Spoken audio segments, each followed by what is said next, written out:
Eva Harja, and welcome to the Athletic Grounds as we in Linwood's Armagh TV are proud to bring you for the 10th time the showpiece of club football in Armagh, our senior championship final. And in the strangest of years, we have two familiar sides.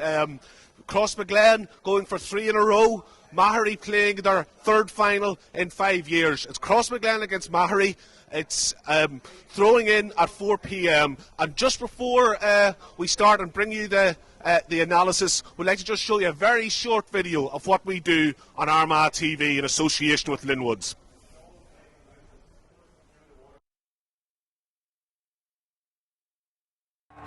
So leg my steer on soon.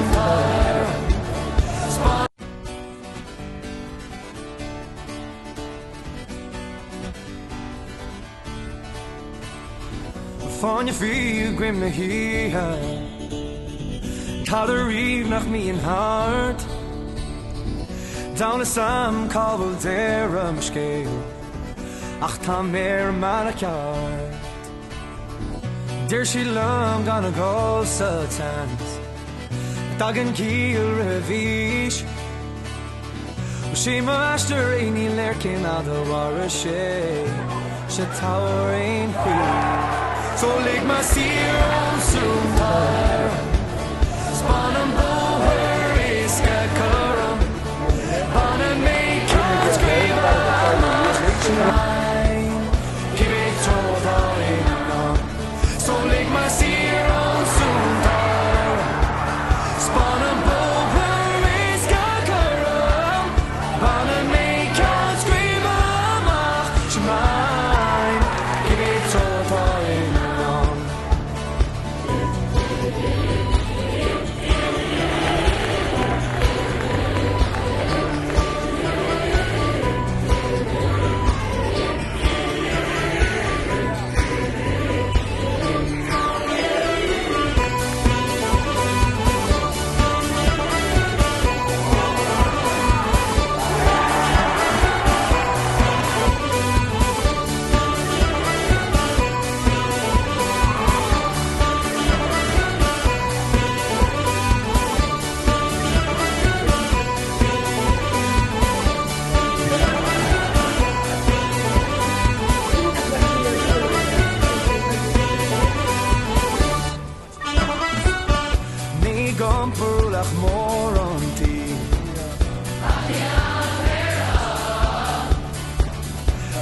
Trauma is een wienerhol voor je.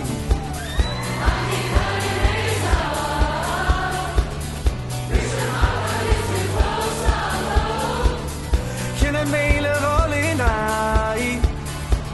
We show me race as a may unfold. There you go. So welcome back, folks, and that was a fantastic run through of all that we do on Linwood's Armagh TV. And look, folks, the most important people in any show are yourselves, the viewers, and we're delighted we're able to bring you these games, whether you're in Sydney or Silverbridge. That you can watch this match live on Linwood's Armagh TV. And I'm absolutely delighted to be joined by 3 expert guests with experience of the big days finals in the Athletic Grounds. I'm joined by Peter Nugent, manager of Grange, who was involved when they captured the Intermediate Championship last year. Rory Grugan, who needs absolutely no introduction, with his many years playing for our senior football team, and has also been involved with Ballymacnabb in the previous 2 county finals. And Brendan Hughes, a man who has fond memories of county final day back in 2009 when his Pearse Oaks team captured the Jerry Fagan Cup, which we're very lucky to have in front of us here. And that and this match is all this match today. It's all about who'll be going home with that little piece of silverware in front of us. But lads, I suppose the first thing, just trying to cast your minds back to some of those big days. And maybe start with yourself, Peter. Sort of, being involved from a coaching element and maybe the warm up. Sort of 45 minutes before the game, we can see the teams out there behind us. What's going through your mind, in terms of preparing the team? Yeah, I suppose probably there's probably a lot of nervous energy probably going around in both camps, although I'd have to say, looking at it, Cross route here well in advance, a lot of sort of jovial messing around, mucking around from their players, something that they're obviously very used to. from year to year. So it's all about getting out there now and, you know, getting your hands on the ball, letting out a wee bit of nervous energy, and just wind the clock down now. And Brendan, from your perspective, when you were involved in managing teams against Cross, was that something that you would always have thought about, that they're, you know, how accustomed they are to the big day? Not really. I always thought those games, Paddy, were an opportunity to, you know, test yourself against the best team in the county at that stage, and you know, try to get the players at that stage. They'd have been very conscious of, you know, the onus on them to perform to their own level, and they got excited by playing in those sort of games. And you know, it is the acid test in Armagh football, how you go against Crossmaglen. And Rory, just from a player's perspective, you know, how would you be feeling 45 minutes before the game? And just also maybe a comment on the fact that this preparation for this county final is going to be very different to any other county final. Our players aren't in the dressing rooms; they're behind us there. They're based in the terrace. And just from your perspective, how do you think that impacts the build-up? I suppose a bit like what Peter's saying. First of all, when you're a player, you just want to get out and get your hands on the ball. You know, that nervous energy, like he said, is there, and you just want to get out, get your score, get used to the touch, get used to your surroundings. A bit of a wind out there today too, you know, you want to get used to it and just get started as a player. In terms of the difference preparation, I suppose it's a unique kind of year with no changing rooms, so you don't have that kind of buzz in the changing room beforehand. You've seen Cross landed very early, they're walking around. Obviously there's not as big a crowd as they would like here, so you can imagine that maybe impacts the atmosphere and stuff, but like from a player point of view, it doesn't change. Once the game starts, it's the same as any county final, you know, and both teams are going to be giving their all to get over the line. Yeah, and Rory, just you mentioned that Cross were here very early. They were actually here sort of 90 minutes before throw-in. From your perspective as a player, is that something you'd welcome, or you sometimes prefer a little less time than that? I suppose everyone's different. I know myself, you just want to get started. I hate all the warm-ups and all the waiting about as a player myself, but like Cross are very at their ease. They're well used to being here, and they know what it takes to win these finals, so you know, every team just has their own kind of element of preparation. I don't think it'll affect their performance too much either way. Okay, look, thanks a million, folks, and we'll be hearing from you again very, very, very soon. But as we begin our build-up, we will hear from the two team captains later on in about 10 minutes' time. But first of all, we are going to look at some of the tactical impact that might happen during the game, and we have a brilliant piece of analysis done by Brian McClelland from BMAC Performance Analysis, and also Sean Casey from the Sideline Eye, and we're very, very grateful to both of those for their support. So we'll pass over now to Brian and Sean, who'll run us through some of the tactical implications for today's final, which throws in at 4 p.m. Thanks for joining us in our analysis pod here. I'm joined by Brian McClelland from BMAC Performance Analysis, and we're going to look at a few stats for the Crossmaglen and Maghery teams for today's final. So, route to the final, Crossmaglen have obviously seen off Silverbridge, Mullabon and Cleavey, while Maghery, they've beaten Drummondtee, Clonerne and Pearse Oaks to get here. You can notice Crossmaglen's high scoring tallies against Silverbridge and Mullabon, while they've only conceded one goal across the 3 games. I say as well with Maghery, they've only conceded one goal across 3 games, with a late penalty against Drummondtee, the only blot on their record. As you say, Sean, both teams have only conceded one goal in the championship so far, and they were both penalties. Crossmaglen, they're scoring an average 21 points a game and conceding 11, whereas Maghery are only scoring 14 points a game and conceding 11 also. So both teams are equally good defensively, and Cross have a superiority then up front. And that's what we're going to focus on our analysis on. We're talking about Crossmaglen coming into this final. Obviously, as you say, huge scoring tallies put up against across the 3 games. A platform for them has been their kickouts, their own kickouts and kickout retention, and that's something you're going to show us here. Yeah, big time. They're showing Crossmaglen, on average, they're winning 75% of their kickouts, and they're scoring 1 point in every 4 kickouts that they take, and it's a real platform for them. And we can see here from the graph is that they have a tendency in wanting to go long. They've only went short 6 times in the championship to date, and that was maybe more so when the game was won and they had a free option. We can see there's a cluster to the keeper's right hand side. Tiernan McConville will look to go to that right hand side. His main targets would be Stephen Morris, Ashley O'Neill and Rian O'Neill. Stephen Morris being the main one, and he provides a real platform for Crossmaglen going into this championship final. And that's something you're going to show us, Brian, is that Tiernan McConville always wants to go to his right hand side. That's where he wants to go, and you can obviously see that from the screen. that's where he's looking to go with his kickouts, and he's hitting the likes of Stephen Morris, Oisin O'Neill and Rian with them kickouts. I think you have a couple of clips for us here. So the first clip that we'll watch here is against Mullabon, and we can see Calvin Kumsky here coming around the D. There was a possible short option, but Tiernan didn't offer it. He went long to that right hand side, which we have identified, and that target, Stephen Morris. But the best thing here is that he straight away doesn't take the mark, kick up the line to Oisin O'Neill. Hand pass, inside, 1-2, gets it back, and there he is with inside the penalty area, fisted point. Simple as that. So then we see here against Silverbridge, Calvin Kumsky is the option, running into space on that right hand side again, getting his head up, kicking up the sideline. Oisin O'Neill the target, taking on Jolly O'Burns with intent, putting the ball over the bar.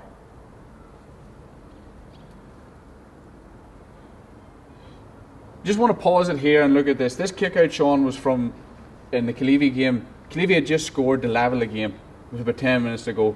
Crossmaglen had maybe lost some key men. Aaron Kiernan was off, Tony Kiernan had been a red card, and people were questioning who the leaders were in the team. We're just going to highlight Paul Hughes there just to the right of the D as Tiernan McConville steps back in this kick out. So you see again he goes long, but Paul Hughes starting to make his run in towards Oisin O'Neill at this stage. Paul Hughes has timed his run well up the sideline to win the break. Plays the ball inside to Dara O'Callaghan, the young 18-year-old. Paul Hughes continues his run in support, and Dara O'Callaghan then puts Crossmaglen 1 point up after Killeavy had just equalised. I suppose the connection there, Brian, is for Crossmaglen's retention on their own kickouts. We're seeing that they're getting scores, they're direct, they're moving the ball quickly up into the forwards. Is that something we expect now today? Yeah, because I suppose it's one of the features of traditional Crossmaglen team is that they look long and direct, and you can see it here. Cian McConville picks the ball up, and if you pause it here, as soon as he got the ball, he just looked straight away Rian O'Neill inside, and you can see Rian O'Neill looking at it on a diagonal. Ball's played long, wins it well inside the scoring zone, turns, puts the ball over the bar. Again this time Cian McConville is back inside in his own D, and you can see there as he picks it up, Aaron Kiernan is actually instructing him, get your head up, look, there's a pass on straight away. So it's clearly something they want to do. Cian McConville outside of the left foot, direct pass, Tony Kiernan, within 2 passes, about 3 or 4 seconds, they're inside the D. Rian O'Neill this time feeds the runner, and Oisin O'Neill plays a 1-2 with Mel Boyce, and it's a goal. So every time there, Brian, we're looking at it when Crossmaglen's attacking, obviously as we said, they're looking to go direct, they're looking at long ball. Is it Rian O'Neill they're always targeting inside? Predominantly it's Sean, it is Rian O'Neill, but there is periods in the game when Oisin O'Neill will change and he will play inside, and we can see here again Killeavy. Stephen Morris picks the ball and straight away he knows Oisin's in there, possibly looking for a mismatch this time again, Lee Rice, and Oisin doesn't win it, but he wins the break, and a possible goal chance, but he takes his point. So it's not just Rian all the time. Oisin will win kickouts and things, but there will be periods in the game worth looking out for where Oisin goes inside. Yeah, that's definitely something we're going to keep an eye on, is who Crossmaglen obviously have inside and who they're targeting.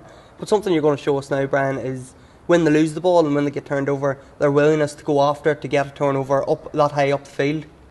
Yep, so here against Killeavy, Stephen Morris running through, loses the ball. Straight away, Rian O'Neill is ready to pounce, getting pressure on the Killeavy fullback. Mel Boyce joins him, forcing them backroads. Here, Rian O'Neill gets a partial block as they're trying to get out. Cian McConville picks up the break, and Oisin O'Neill drops into the pocket looking for the ball, and is able to slot it over from inside the scoring zone. Just a relentless work rate there up front, and it's not just about the long drag ball, it's the work rate that they bring up there.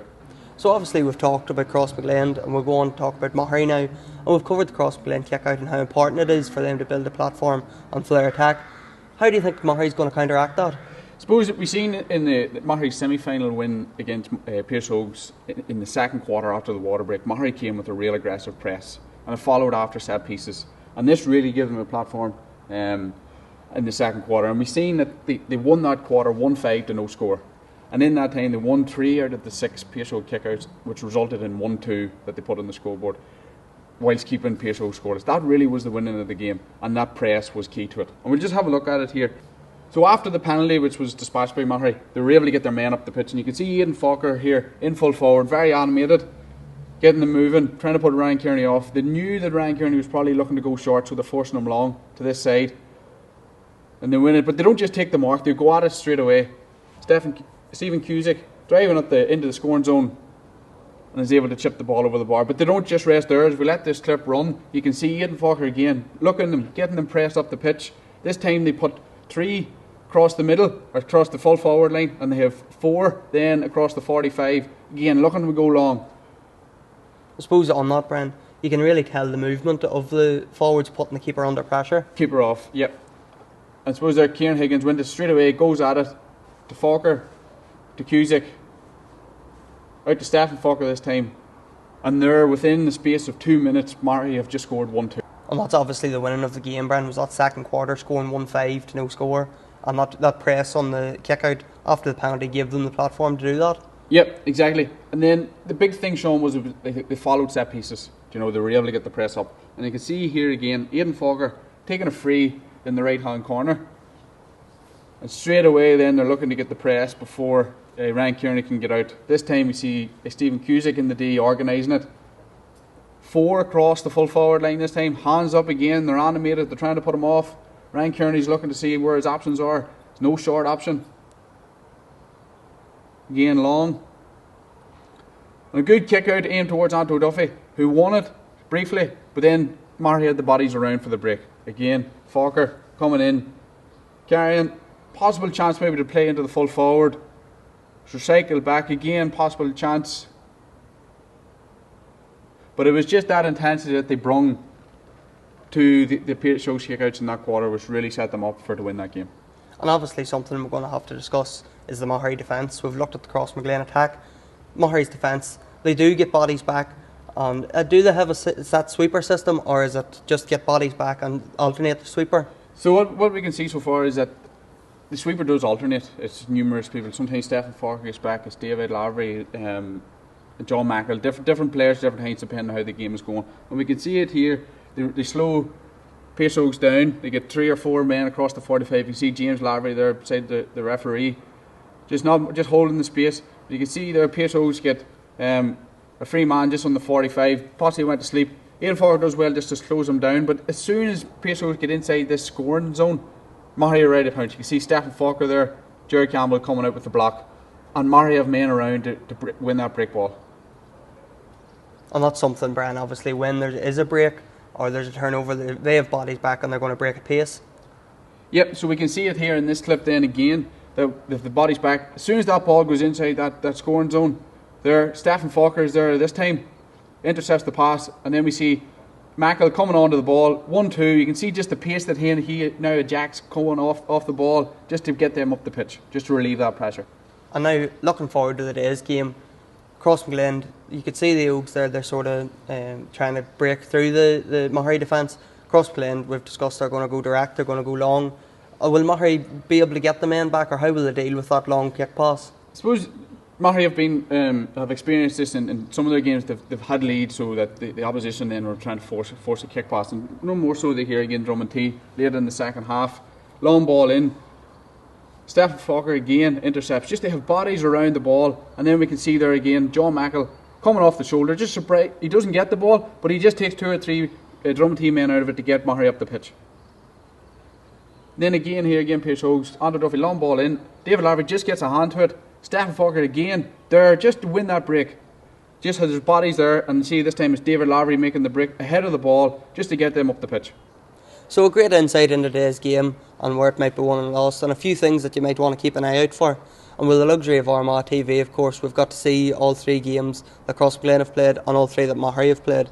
So we'll head back over pitch side now, and the lads will discuss the game further.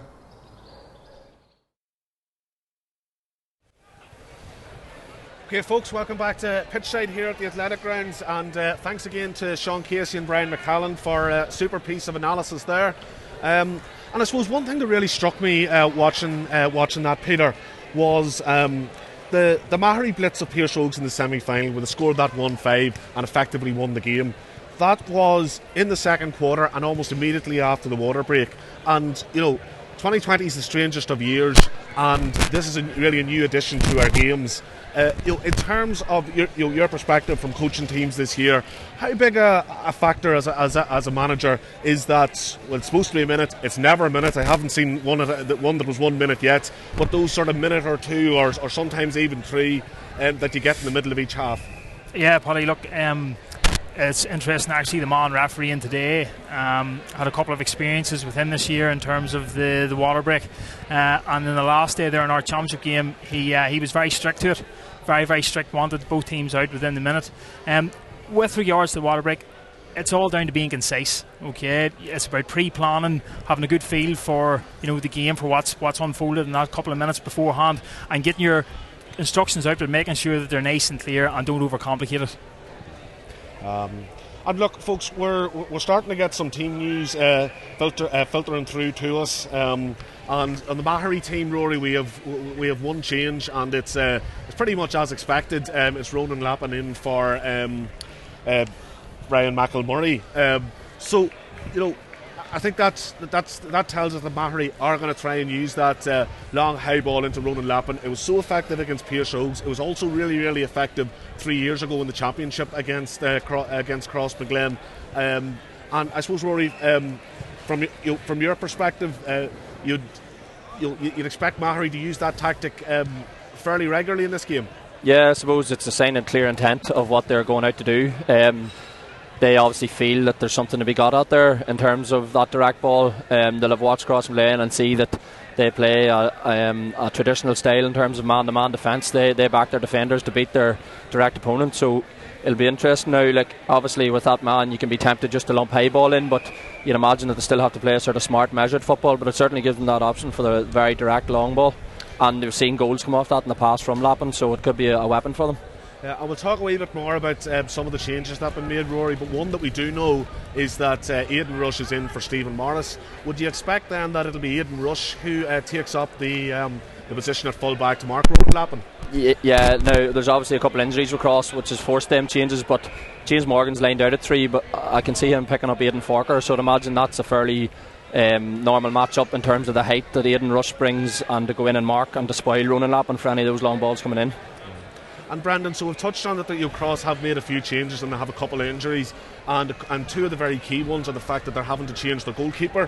Tiernan McConnell isn't available. It's going to be replaced by Paul McEntee, and also that Stephen Morris, who's been he excelled in the county final last year. He excelled also in the league match between the two teams. He's been having a great season, and I suppose I feel a wee bit here for Sean and Brian, because they did fantastic work in trying to analyse the Cross kickouts, but it was basically all wasted because the man who's kick all those kickouts isn't going to be playing today. But from a Cross perspective, that's it's going to be a blow. The fact that they are losing their key fetcher of the ball and also their goalkeeper for the biggest game of the season. Yeah, undoubtedly, Paddy, in terms of personnel it is, but Crossmaglen have a template that they stick to. And Paul McEntee will stick to the template. They've worked on this. They're a well-oiled machine in respect to that. We saw in the semi-final that on the analysis that Maghery did a lot of work pressing and basically putting pressure on Ryan Kearney's kick out for Pearse Oak. There won't be a short kick out from Crossmaglen, so it'll actually pose Maghery a different problem. And in their preparation for this, they'll have to deal with a long kick out. Stephen Morris took 3 points from play in the first half the last day here against Cleavey, and 5 marks at centre field, and now somebody else has to step into those shoes. But Crossmaglen, you could not accuse them of being mentally weak. They've been in this occasion many times, and I think in the last 25 years the only team that's ever beaten them in a final is Kilmacud Crokes in the Ireland Cup final. So if Maghery are going to overcome them, they're going to have to do what no other team in Ulster has done in the last quarter of a century. So it's pretty much over to them to see how they can solve that problem. Yeah. And just, Rory, we'll just touch on one final point before we go to the interviews with the team captains.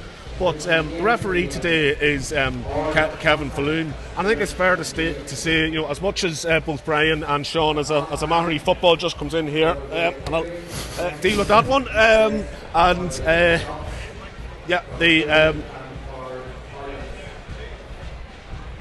Okay, so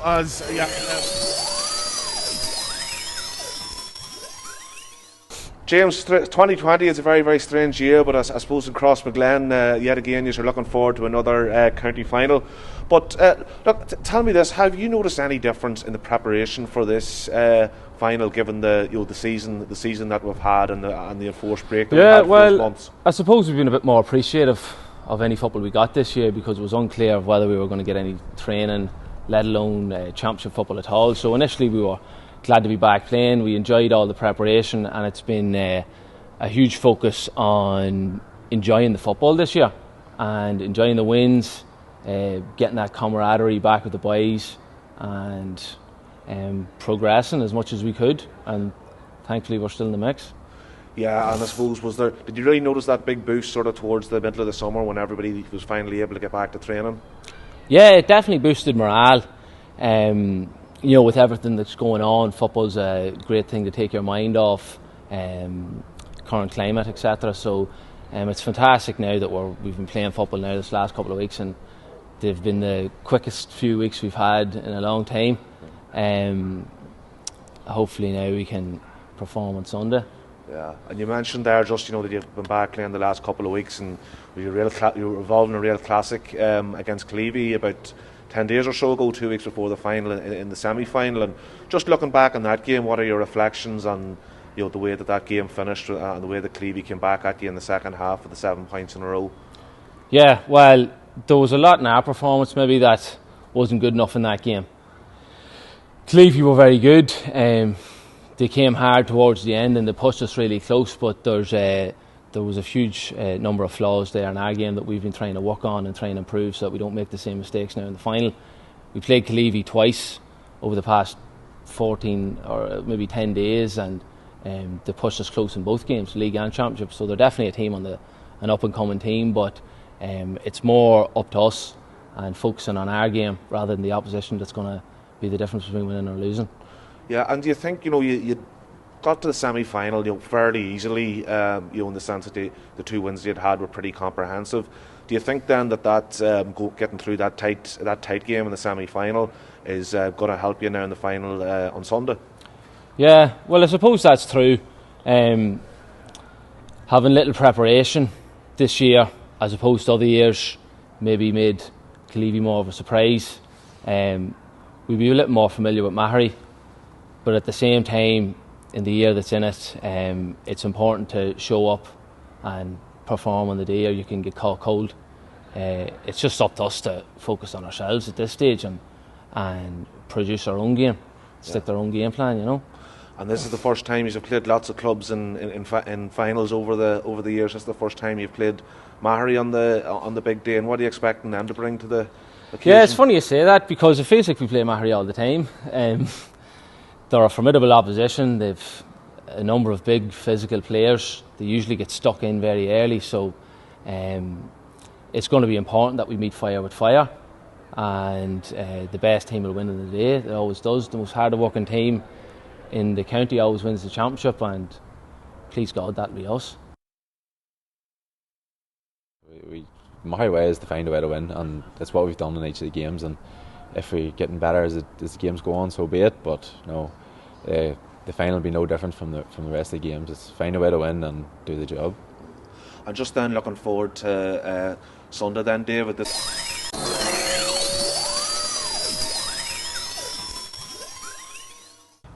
David, we're looking forward now to a September county final, and I suppose the one thing a lot of people will think about the game on Sunday is that for a long time we didn't think we were going to have one.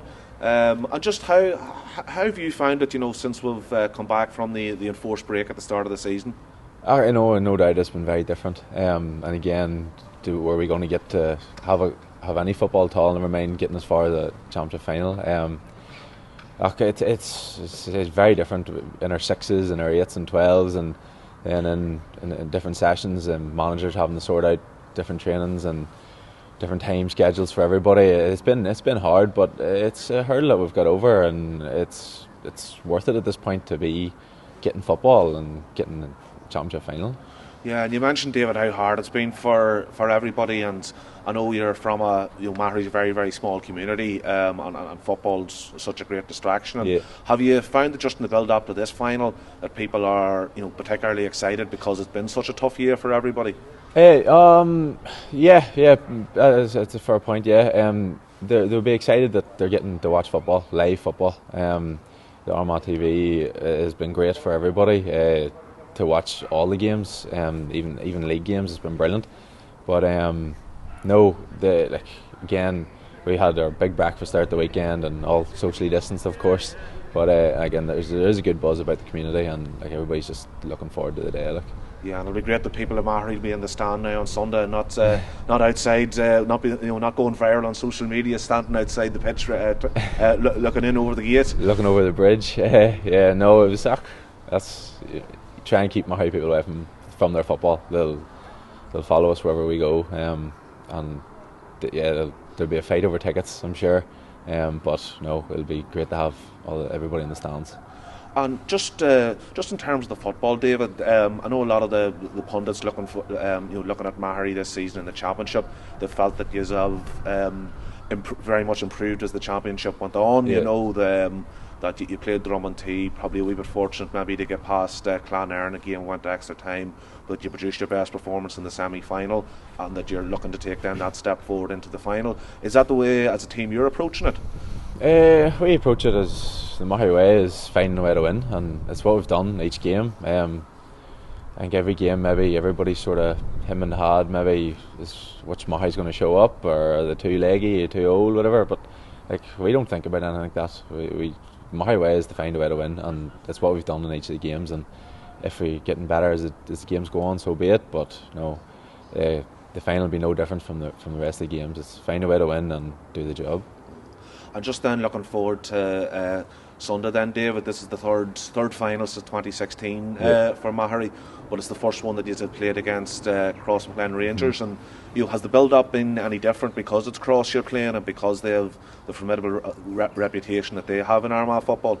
There's no doubt that it's going to be a bit different because it is Cross. Cross don't lose finals for a reason. Like they're the team everybody is aiming to beat, and to be as successful as, but no, like it was Cross, Culliana, Harps.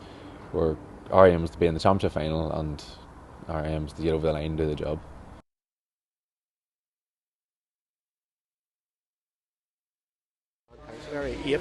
Welcome back, folks, and look, Rory, just before we hand over to the commentary team, I want to talk with one man in particular, Rian O'Neill. He's been the star of this year's championship. He's certainly one of the most talented footballers in Armagh, if not Ireland.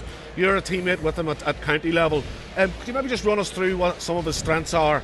Yeah, so we're just looking at him there as he warmed up, and it looks like he's going to be at midfield. We're just talking about how physically he's developed in the last 18 months. Like, he's a serious athlete.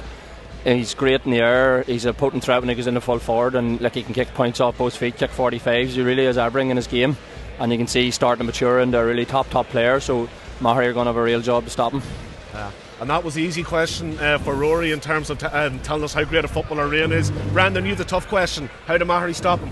Well, Finn Moe's a real student of the game, and James Lavery's been playing this defensive midfield role, sort of like an extra centre half back, and then they've got almost like a safety for American football playing in the full back position. So they're well set up to deal with what Cross are going to do. Cross have a decision to make then. Are they going to push 8 men into the forward line on that and try and hem them in? But Maghery will be happy enough. It leaves one end of the field very congested and another end of the field a lot more open, Paddy. So in terms of Maghery, Rory mentioned it earlier, it's not just about a long high ball into lapping. They can measure the ball into their forwards, their ball winning forwards as well. So all to play for. And Peter, just we saw the referee and his linesman walking out past us there a minute or two ago. The referee is Kevin Floon, and we wish him and his team all the best in the showpiece match. But I think it's fair to say, Peter, that Kevin has a very particular style of refereeing, that he will let the game flow. And do you think that'll have an impact on this match? I think it'll probably suit both teams, Paddy. I think with Kevin's style, in that he won't call for many breaks in the play. He'll let it go. He'll let a lot of the physical stuff go, and I think both teams can look to take advantage out of that. And I suppose the other key statistic that Sean and Brian highlighted was the concession of goals. Both teams have only conceded one penalty goal in the first round in the entire championship. I think it's fair to say that in this game, Peter, a goal is going to be a critical score. Absolutely. It's two different styles, Paddy. You have Maghery, who will look to filter players back, as Brandon alluded to cover out the spaces in front of goal and look for a quick break. Cross have the patent on that high press, and they'll leave a lot of space in front of their full back line. And folks, now we're going to throw over into another commentary box, but in the commentary position in the stand here to Damien McCullough. But first of all, Barra O'Murray.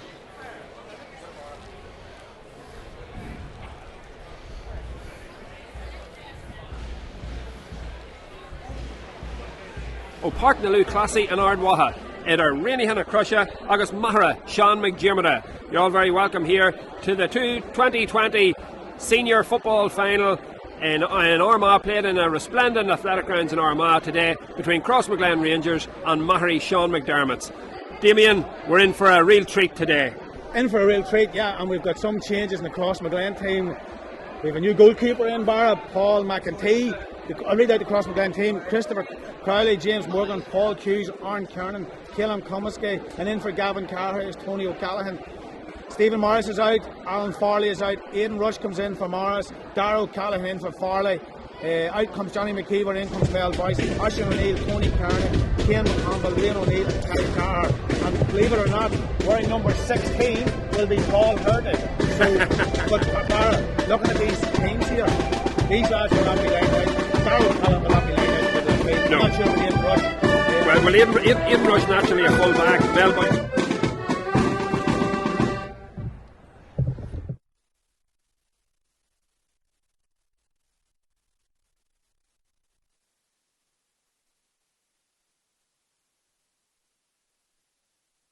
Final. If we can briefly take a look at the Maghery team now. Well, I think there's the Maghery team there. So you go ahead, Barra. Yeah, so in goal we have Keelan Hendren. Yeah, Keelan Hendren, yeah. Yeah. Full back.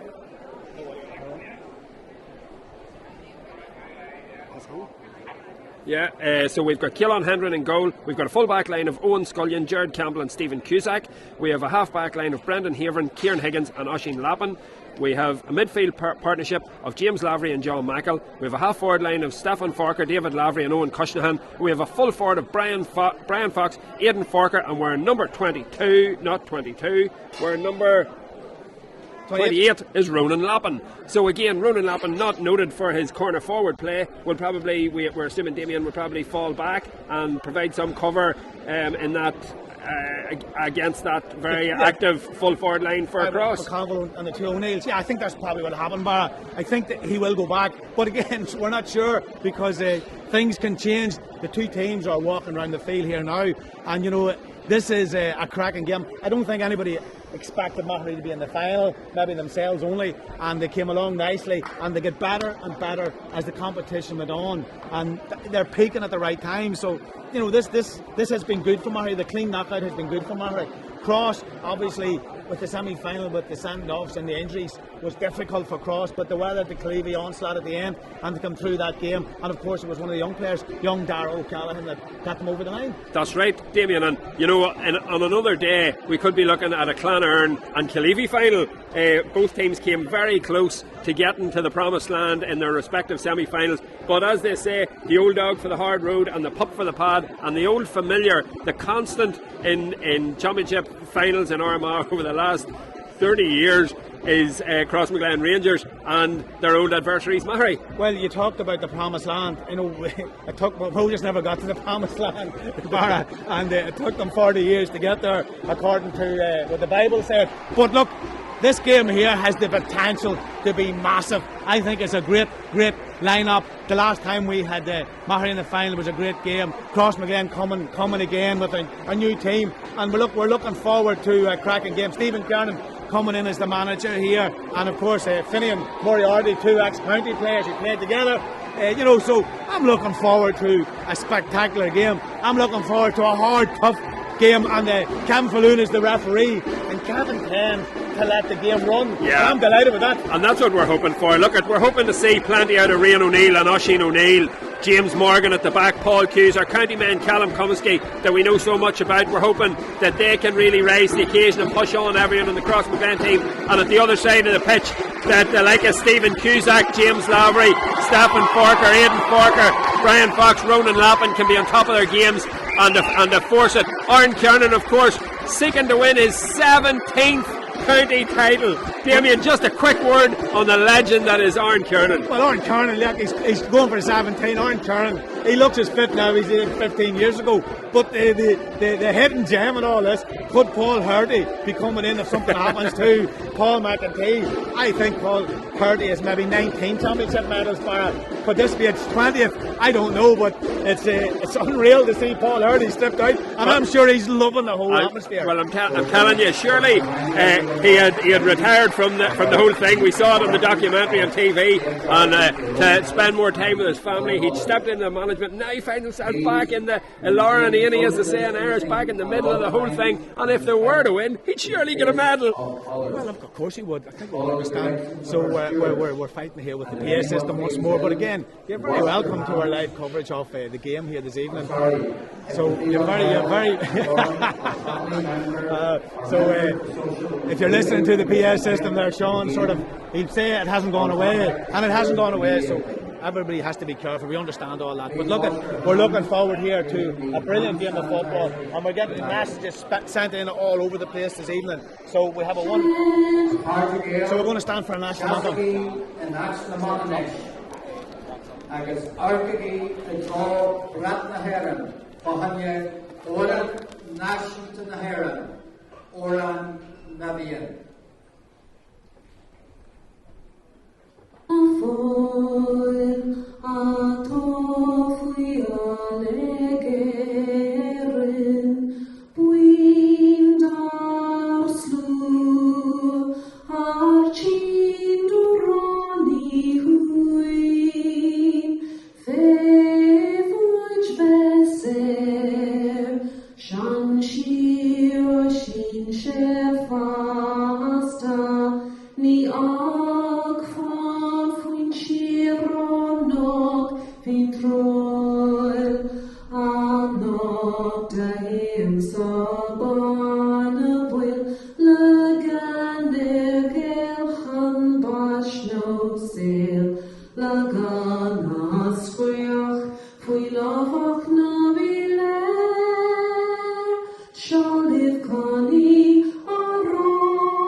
Agus ora on the vein a ceol doing and shin, Grahínta Mai, special to Mai, and Damien ora on the vein over. The players are about to take their positions. We're soon going to find out who's playing where. We'll be seeing that in a second or two. And of course, there is a strong breeze blowing towards the cathedral end here.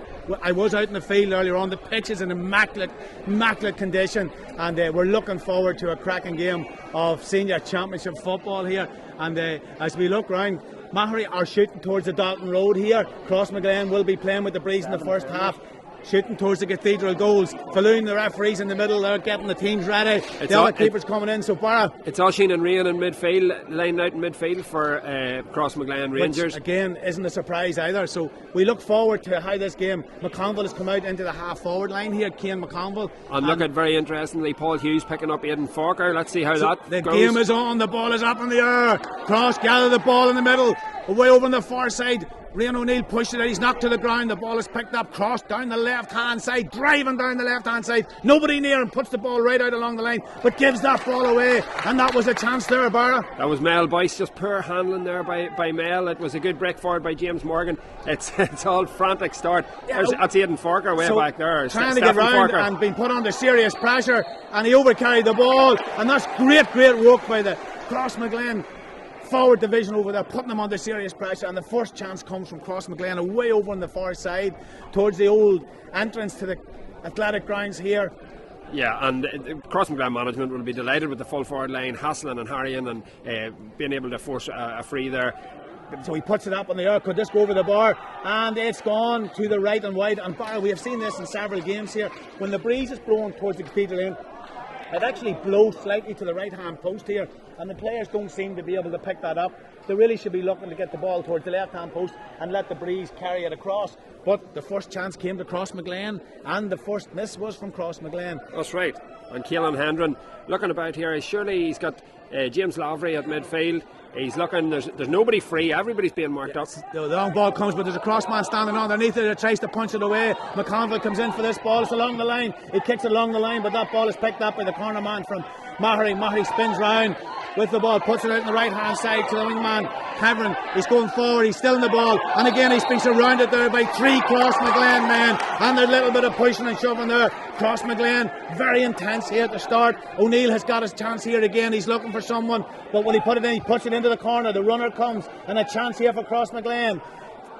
Nice Oisín O'Neill, he spins round, he's coming round, he gives it back inside to Kernan, back inside to Dara O'Callaghan. He's not playing middle of the field, that's for sure. And Oisín O'Neill puts this one up in the air, and he looks to try and get that one to go to the left. But again, that's the second one, and it went to the right bar, and that was another chance. Yeah, and look, it's been very tetchy, it's been very frantic, and there's been two shots by Cross and 2 wides. Maghery will be thanking their lucky stars that those 2 haven't gone over.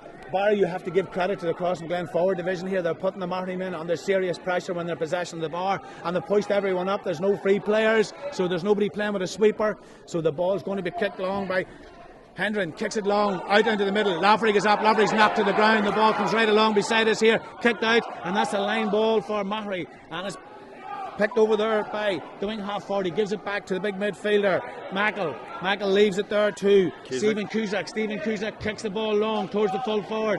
Falker catches that one, spins round, he's driving forward, he's been pulled, and he's still being pulled, and he's going far side, he's pulling round now, and he's trying to get the shot in, and he puts it up, and Falker scores the first point for the Maghery man, and your leader comes there. That's very worrying for Crossmaglen Rangers. Sideline ball, we can see, everybody in the ground could see.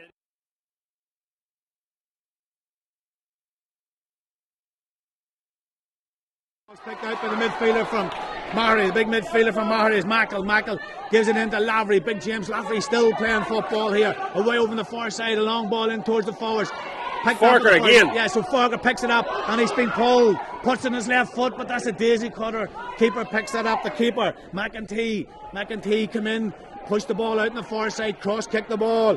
The ball comes long to O'Neill. He gathers this up, he looks round. Tackle's coming in from behind, but he gives it all the way across here to the centre half. Comiskey bounces the ball and puts a diagonal ball in towards the full forward. The ball skids off a player and again picked up by the corner man. The keeper stood his ground, but there'll be a little bit of a pull and a haul there, but the referee says play on. The ball is inside now. Maghery driving up the middle and again pulling and hauling, and the referee says, well, I would be saying that was a foul. I would be saying there that he was being pulled and Stephen Farker was being pulled there. Damien, he's let Cross away with it once the first time. He's let away with the second time. He's let away with the third time. And now Cross are thinking anything goes. If you get in around, you pull and you haul and you drag and that. Well, to me that was a foul for the Maghery. I certainly thought so. But this is now a 50-metre free straight in front of the Cathedral goals here. And there's a couple of journalists in front of me and they're not happy with that decision. So we wait to see can O'Neill push this ball over the bar, strikes it off the ground, driving, and the ball sailed over the bar. A lovely score from the boot of the Crossmaglen man. And Damien, he was well outside the 45 there. That'll certainly settle Rian O'Neill's confidence. Yeah, so Rian O'Neill scores his first point. It's all square. Nearly 5 minutes gone in the first half. There is a very, very strong breeze blowing towards the Cathedral goals here in the athletic grounds, and we'll see. Probably Cross will need to be 4 or 5 or 6 points ahead at half time with this breeze. Lavery goes up, the ball comes off somebody's head there, broken down, 2-3 players, and out comes the corner man Scullion goes up, or the midfielder Heverin spins round, and there's a man on the outside. Corner man Fox gives that in, and he goes forward now, and there they go, heading towards the Dalton Road. Checks on the inside, another chance here, cuts one way, gives it inside now, hits the shot. Goal! What a goal! And the ball was absolutely hammered to the back of the net. And Damien, they cut through the Crossmaglen.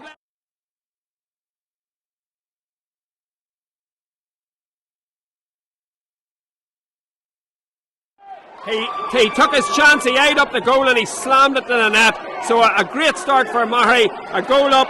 Well, Cross are on the attack here with O'Neill. Push it into space. The runner comes out. Gathers the ball up. Looks for a runner now coming from behind. Checks inside. Being pulled to the ground. Referee says play on. Tackle's coming in here. Ball nearly given away. And Maghery down on the far side. Being pulled. And the referee says that's a free. Darrell Callahan committed that foul. And what a goal from Maghery. Coming up the field. Passed the ball inside. And absolutely hammered to the back of the goals on the top end of the field here. And Maghery won 1-1 point. The ball was kicked to Lavery there. I don't think he was expecting it. James Lavery, well, that was a handy enough free there, Barra.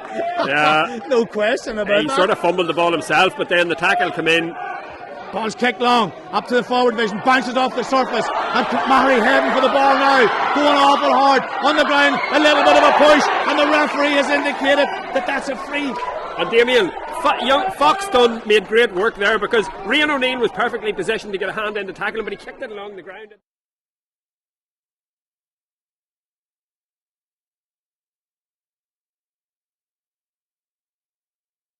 Up the field, looking for another chance, put the ball out. So then again, Falker has 2 men round him there. The ball's on the ground, kicked along the ground, and it's out. And Maghery are up for this game. The corner man that time for Cross was Paul Hughes not happy with that decision, and now it's in the hands of Aidan Falker. Damien, that's going to be a battle all day. Paul Hughes going to follow Aidan Falker to the ends of the earth. And Aidan Falker, he puts it in, but you see the way the wind's pulling it there, and the ball's out. Could that be a 45? The Crossmaglen all he had to do was let that ball go out, and it was out for a wide. Damien, just so that people at home are aware, there's a huge wind blowing straight down the field, favouring Crossmaglen in this half. It's affecting the cross shooting. It's one of the reasons why Rian O'Neill's free went over from so far out. So Cross will certainly be looking to take advantage of the wind while they have it in the first half. So far, Maghery will be delighted with their start. Oh, no doubt. We have to say, John Joe Cooney, part of the Maghery team, which won the league 2012-2013, just out of hospital, not well enough to attend the game. So John Joe, you're welcome to our live coverage of the championship final, the Cormac Leonard Linwood sponsored championship final here in the ecclesiastical capital of Ireland. Stephen Cusack. So Cusack hits this one again. We can see the way it goes to the left there.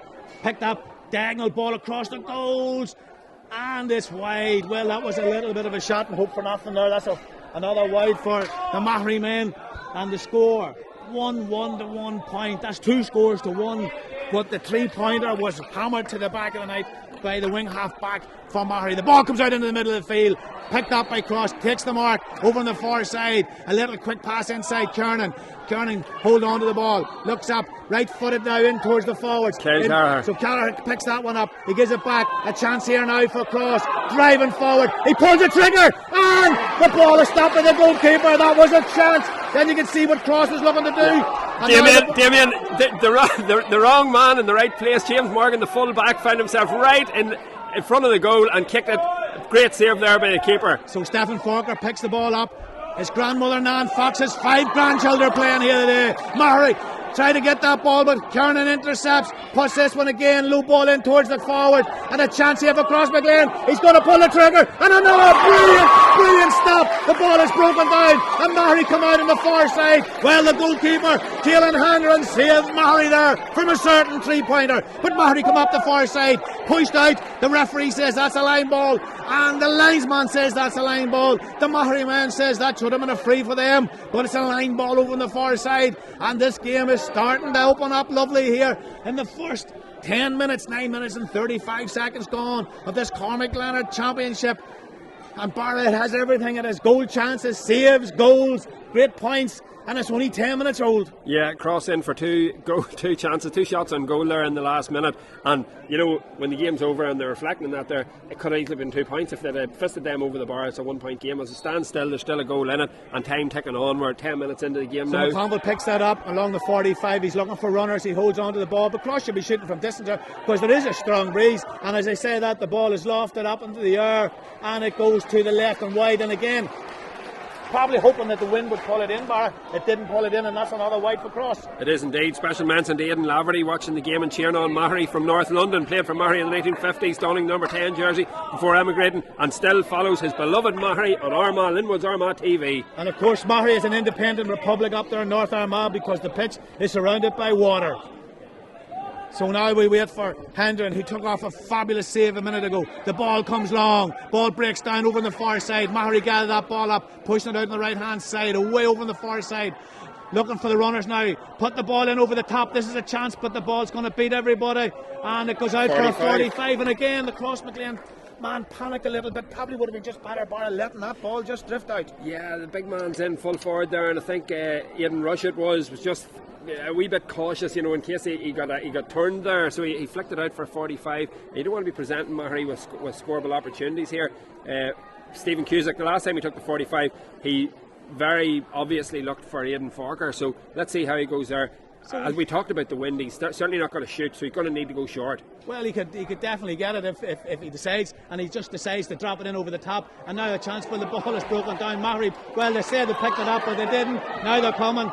Picks it up now, he's looking for the runner. Falker, very experienced footballer. Left foot, puts a lovely pass inside, but he needs a runner. And great defending there by the men from Crossmaglen. The South Armagh men defended that, coming down the far left hand side. O'Neill pushes it long, down. And again, another chance over on the far side. Crossmaglen looking for the runners coming, but they still holds on. Puts it up in the air, shoots from distance. And that looks to be a super score. Super score by Oisin O'Neill there. That's what he does best. Damien, just keep an eye on the movement of Kyle Carr inside. It's absolutely phenomenal, and he's creating chances, creating space for himself and the other forwards. Oisin O'Neill didn't need him that time. He looked up and split the posts. Well, all I can say is we're having a cracking game of football, and of course the momentum breaker is coming up in 3 minutes time, so the water break will be very, very prevalent here today because it is very warm out there, and there is a fair breeze blowing towards the Cathedral goals. And now we have Caelan Hendren from Maghery kicking the ball out, taking his time. Will he go long or will he go short? There's no sweepers in here. The ball is kicked long away over the far side, looking for James Lavery. Lavery breaks the ball down. The ball's on the ground, but Crossmaglen pick it up. Give the ball back. The ball is picked up this time by Cross. Spinning round, kicking it away out on the far side. That time, O'Callaghan pushed it out. And O'Neill comes one way, looking for runners now. And he gives the ball in. And again, he picks up, he takes the mark. Well, he just got the mark in the more big Oisin O'Neill. And straight in front of the goals. And can Oisin put this over the bar? Well, the question that is, somebody said something. And the ball now has been moved to the arc of the D. Damien, how long are you allowed to take with the mark? 15 seconds? No, it's not that long. It's not that long, but I think it is 15 seconds. Is it 15? Oh, okay, Brand. Oh, okay, we have BM. Well, we have the statistics man here, and he's saying yes, it is. So the ball is put up in the air, and Oisin O'Neill puts it over the bar. So 15 seconds is a long enough time for the mark to be picked up. But somebody must have said something to the referee, and the referee moved it from 45 yards in to straight in front of the goals and put it over the bar. Now look, we have a farcical situation now where the goalkeeper has to actually leave the stadium to retrieve a football because there's no ball by allowed behind the goals. Well, that's absolutely ridiculous. There should be there should be a steward or somebody standing behind the goals down there to get the ball. That's absolutely ridiculous, Barra. So look at down in Mullingar the day, or down in Athlone the day, the guards were chasing boys that was climbing up the back wall to look at a match. So, well, Damien, and I'm just thinking there with Maghery in the lead, maybe the goalie went out and kicked her 10 yards on down the hill, but. Well, maybe that's what he might have been told to do here. So anyway, he's got the ball back, he's into place. Cross got a good spell there, so it's 1 to 3 points. Maghery ahead by 1, and we have 14 minutes and 13 seconds gone here in the first half. Keeper from Maghery kicks the ball long, looking towards the big man. The ball is broken down again. Crossmaglen getting the break balls. 3 or 4 Crossmaglen men. McConville comes out. O'Callaghan pushes that ball all the way across. The ball is nearly given away there, but it wasn't. And that's the important thing. Crossmaglen hold on to possession here. And Damien, James Morgan very evidently coming out the field, so he's sort of playing as a half back today with Aidan Rush in full back, and he's getting involved in everything that's happening around the middle section. Well, Aidan Rush is never going to be playing midfield. No. There's a little push in the back there, and the referee says that's a free, so Cross will set this down, and they have a chance here from there. It's a fair distance out. Somebody has said something, kick the ball away again. The referee's moving the ball in here again, and he's making it easy for Crossmaglen from a hard position again. The referee Damien, we can't obviously hear whether something was said, but it looked for all the world that the Maghery boy kicked the ball back to where the foul had taken place and the referee moved it up. Now, if that was the case, that would be extremely harsh on Maghery. Well, Maghery should know, just leave the ball alone. That's for sure. So now the equalising score from O'Neill. He puts it up and he puts it over the bar, and there's the water break call. So Crossmaglen had momentum there. Maghery haven't done anything since they scored the goal, but Barra. Well, here, Damien, calls there. Damien, we're just going to show a footage of the flags. Full flight, just so people get an indication of the effect that the wind's having on this game. So how it's easier to get the ball from defence to your full forward line with the wind than it is against where Maghery's having to try and run it and gone into contact time and time again. Cross have the luxury of playing a long ball to the middle and a long ball into the full forward, so they'll want to make as much hay as they can in this first half when they have the wind behind them. Well, the sun is shining in the athletic grounds because we are absolutely toasted here. I can tell you, it's just beaming in on top of us here. So again, what can we say? Crossmaglen scored the last 3 points. Maghery haven't scored since the ball was hammered to the back of the net by Brenton Heron. So we wait. We're going to see have we some statistics coming up here as we have this little break here. The referee's giving them a little bit of time. Barra.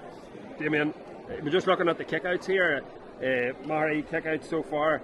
All the kickouts have gone long. There's been 5 kickouts so far. They've all gone long. Maghery have won 4. They've all broken. Maghery have won 4. Cross have won 1 of the break.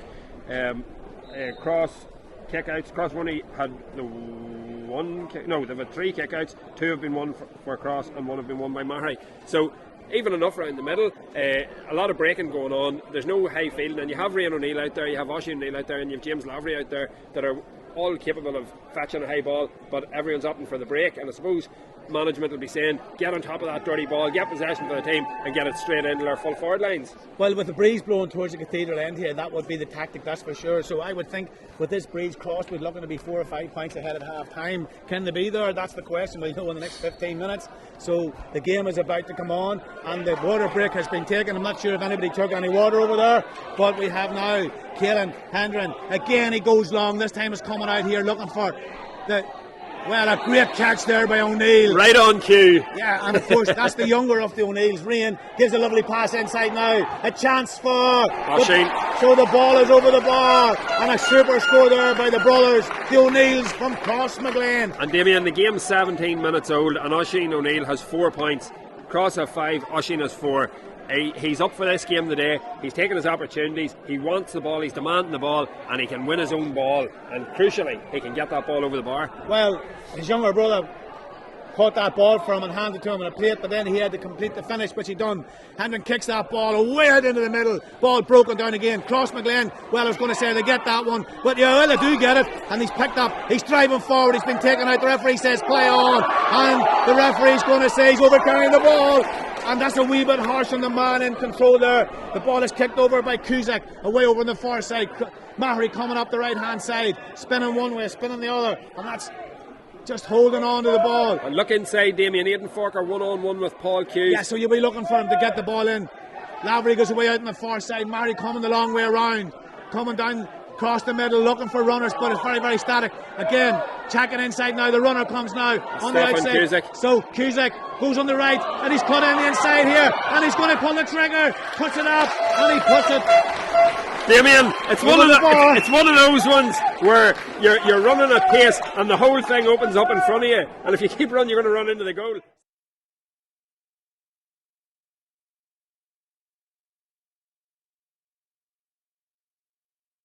And give the ball down the far side. O'Neill picks that up, away over on the far side, waiting for the runner to come now. Looking, drives on the outside, bounces the ball, fisting it over the top. He comes looking for the return pass, didn't get it.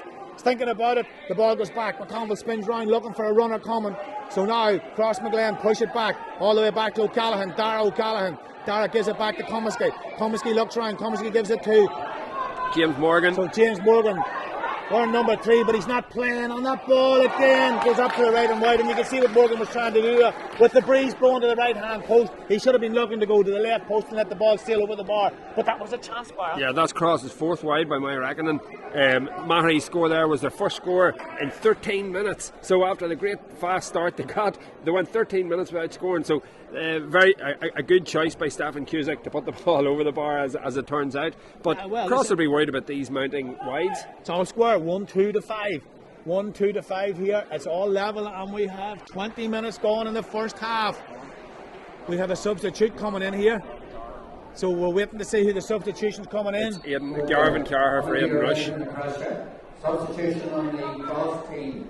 Every shot, number 7, Garvin Carher.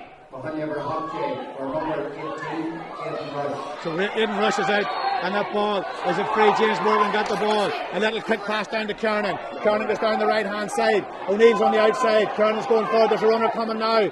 The runner goes back. Crossmaglen, a chance here. The ball is up in the air, and it's dropping, but it goes to the left and wide. And that was hard luck from Caelan Comiskey.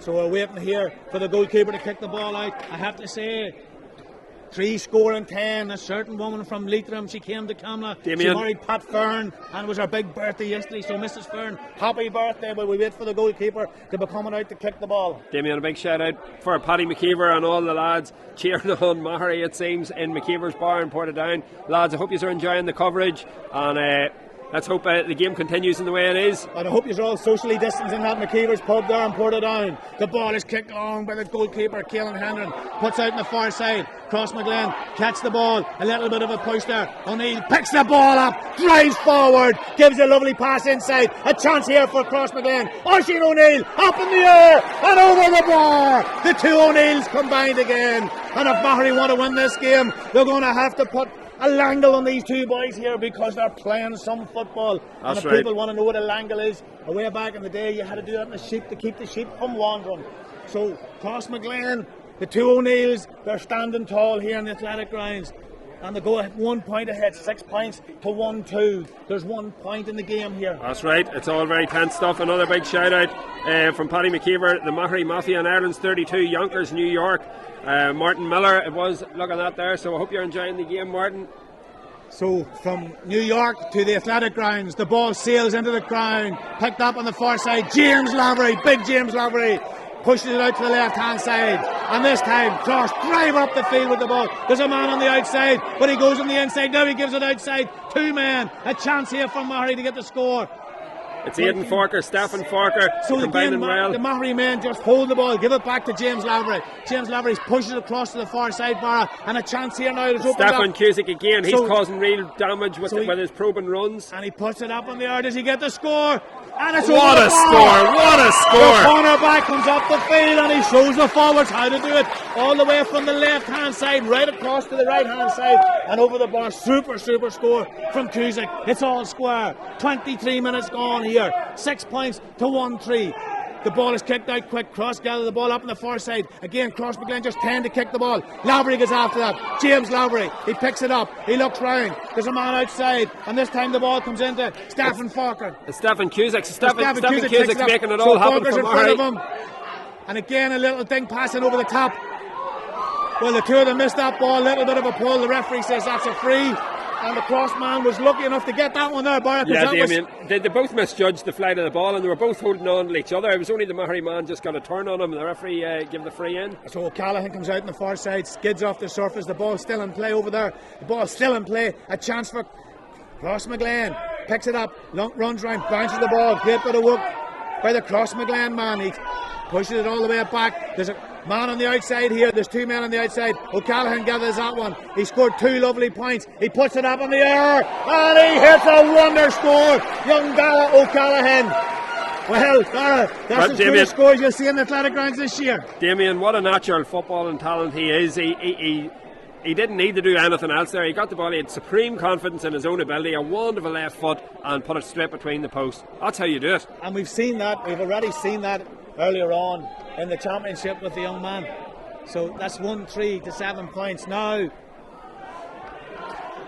So the goalkeeper from Maghery, he was going to go short there, so he needs to go long now, and he goes long, kicking out towards the middle. Lavery's up. Lavery catches that one, calls the mark. He looks round. He gives the long ball. Again, we're out on the far side. Forker goes after that one, trying to pick it up. A little bit of a push in the back, but the referee says that's a line ball. And Cross get on about Damien, the business. Unbelievable work by James Morgan there. He beat Stephen Forker in a foot race to it. He was extremely physical, got his hand in and got a sideline ball for his team. So Cross have a free away over on the far side. They give the ball back, and again they're playing with a strong breeze here, so they can be shooting from 45 to 50 yards out here. The ball comes in over the top. And again, no, that's a pull there. The referee out. Should have been a free there.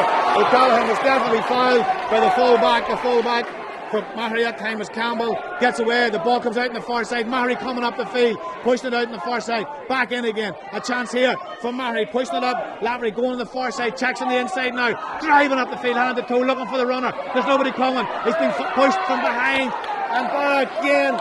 That was a lucky enough free to be getting out, because he was sort of looking to pass the ball, and then he did, and then he held on to it. Damien, the referee could see Cian McConville coming behind him, and I'm sure it was going through the referee's head as it was going through my head. If he gets a hand in on the ball here and dispossess him, fair play to him. If he touches the man, I'm giving a free in, because David Lavery was gone straight through the middle there, and he had to be stopped, and he was stopped.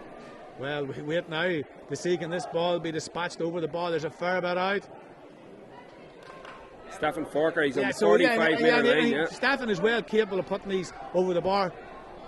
He puts it up in the air, dropping short, and it's coming in. Keeper stretches there, and he gets that one. Ball's punched out, and now Cross coming down the field. A chance here for the men from Crossmaglen, right beside us here, coming down, and the ball was at Tony Kernan. Pushed it into, or the foot came in there, and that ball was hammered out with venom.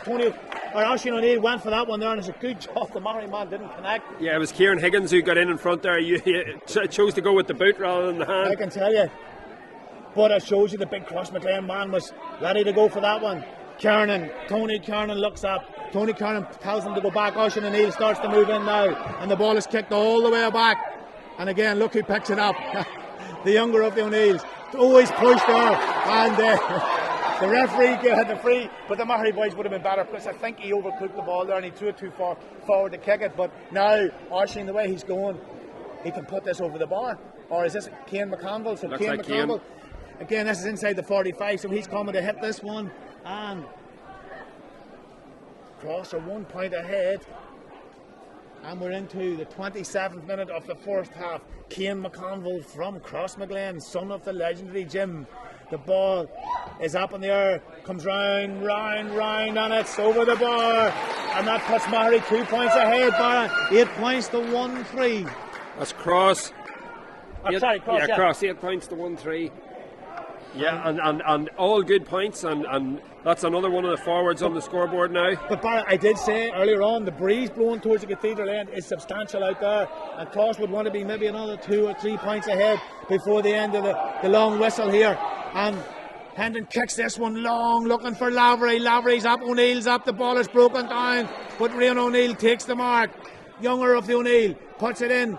Kiernan away over on the far side, plenty of space there, spins round, puts it up in the air. That would be a super score if it goes over the bar. It's over the bar. What a score from the boot of Kiernan, Tony Kiernan. He had acres of space and loads of time and dispatched the ball over the bar with the greatest of ease. Yeah, and another one of the Cross forwards to get on the scoreboard now. The scoreboard's ticking over nicely for Cross, and this is sometimes what they do. Once they get in front, they'll just keep the scoreboard turning over and getting one and another one and another one, and before you know it, you're 4 points down. You know, in a game that Maghery led for a good part of that there. So Maghery just need to see it out now to half time. So there's 3 points in the game here as we look. The ball is kicked short in over the top. Maghery picked that one up, driving down the right hand side, away over on the far side.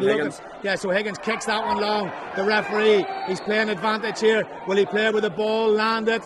I think that's what he's going to do. So the ball was kicked, the man was fouled, the ball bounced and the referee blew the whistle. Or will he take it back? A dangerous enough challenge. Kieran Higgins was kicking the ball right footed, right on the line, and as he kicked it, he was shouldered into the hoarding, so he's down hurting himself there at the minute, and I suppose Maghery will be hoping that that's not permanent. Oh, Higgins is tighter than that. He'll be up playing in a couple of seconds, there's no doubt about that. So Maghery have a chance now. It's about 60 yards out, or 60 metres out in front of the Dalton goals. Puts the high ball up in the air, and again the Crossmaglen man catches that one. Offloads the pass, a little bit of a pull and a tug and a trip, and the ball comes out. There's a little bit of afters there. The referee says play on. Well, it's got up there and it's got a little bit tight. The referee says play on. We'll follow it. O'Neill's going forward. He puts it over the bar. It's over the bar, but it's all happening up on the other end of the field here, Barra. And we have a little bit of a shamuzzle up on the top end, and the players went on here. O'Neill put it over the bar, and there's 10 points to 1-3 in favour of the Dillon men from Crossmaglen. Damien, you followed the ball, you followed the score. I kept an eye on what was going up there. There could be people in trouble here, Damien. The linesman's on the pitch. The linesman goes flag in the air. He's talking to the referee. There was certainly hands raised. And the Crossmaglen man says, are you alright to get up here? So the referee's talking to the linesman. The 2 umpires have gone to have a little discussion. They will go to the referee, will go to him. The linesmen and the umpires, they're all tuned into radio mics here. So the linesman's having a chat here. Could this be serious consequences for one or two of the players here towards the end of the first half? We don't know how many minutes was called, or many additional minutes was called at the end of the first half. The referee is talking to the linesman. The score 10 points to 1-3 in favour of the men from Crossmaglen. The Crossmaglen men are ahead. The referee's walking up the field towards the 2 umpires. Well, he's not going to be putting one of the umpires out. He's going to be asking them what did they see. And now the referee heads towards the 2 umpires. The Crossmaglen goalkeeper just stands in front of them there, and the 2 umpires are going to be telling the referee what they have seen. And could we have serious consequences at the end of the first half? The referee is looking for somebody. He's talking back to the 2 umpires. The 2 umpires are saying, yes, that's exactly what I said. And now the referee's walking up the field. It's Aaron Kiernan he's looking for. I think he's looking for Aaron Kiernan and possibly Aidan Forker. So he's going to be looking for the 2 men. He calls one over, and he's talking to one.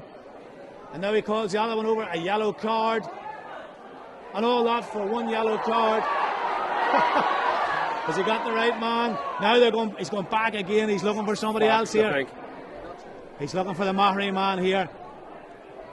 And we'll wait to see a yellow card. So there we go. For all that talking and all that, 2 yellow cards. So we have 2 yellow cards, and we have 31 minutes and 50 seconds gone. Aaron Kernan from Crossmaglen. I'm not sure who the Maghery man that was. Brian Fox, yeah, regarded, yeah. Brian Fox. I believe Brian Fox was doing a little bit of acting there during the week as well. Yellow card for Aidan Forker. And Aidan Forker, so 2 Maghery men picked up the yellow cards. And now the referee, he puts another yellow card out. Rian O'Neill. So Rian O'Neill picks up, you had 4 yellow cards there. Well, I suppose after all that, we had 4 yellow cards. And that puts these players on tender hooks for the rest of the game. The referee says, let's get on with the game. That was about a minute, 2 minutes of time wasted there for the 4 yellow cards towards the end of the first half. Caelan Hendren kicks this one long, and the ball is skidded off the surface, and that should have been a mark there, but the ball is picked up. Crossmaglen defending, tackles coming in there, and Stephen Forker gets that ball. He's looking for the brother, but he puts the ball away out on the far side. Brian Fox is going after that one, trying to pick it up. He gets it now. He's driving forward. He's going He's heading for goal. He hits the shot goal. He does. It's a goal! It's a goal! The ball was put in the back of the net. Out of nothing. He came in from the right hand side. And Damien. And Herman to the back of the net. And Damien, a ball played out to the far side. Brian Fox got the swing. He got the turn on his cornerback man, and he headed straight for goal. A hand in from the defender, and he had to soccer it to the goal, but it's another goal. Maghery got the ball up again. They're going down the right hand side. Another chance for the Maghery men. A lovely ball in over the top. Another chance. The ball is broken down. Another chance. The ball is on the ground. The ball is kicked away this time by Crossmaglen. Oh, that was another half a chance there for Maghery. But Kernan puts it in this time to the corner man, McConville. McConville gives it to Tony Kernan. Tony Kernan slips it across. There's only a point between them. Maghery scored the 2 goals against the breeze. Away over on the far side. Rattling towards the end of the first half. A little bit of a tug there. Gives the ball in over the top here. Picks the ball up. O'Callaghan, he goes one way. He goes on the outside. He's still going. And he's been fouled. But the referee says to him, he gets it in his left foot. It's up. And it's over the bar. It's over the bar by young Dara O'Callaghan. What a talent. What an absolute talent, Damien. He was fouled 3 times. He got inside, he got back on that left foot, and he swung it over the bar. His second.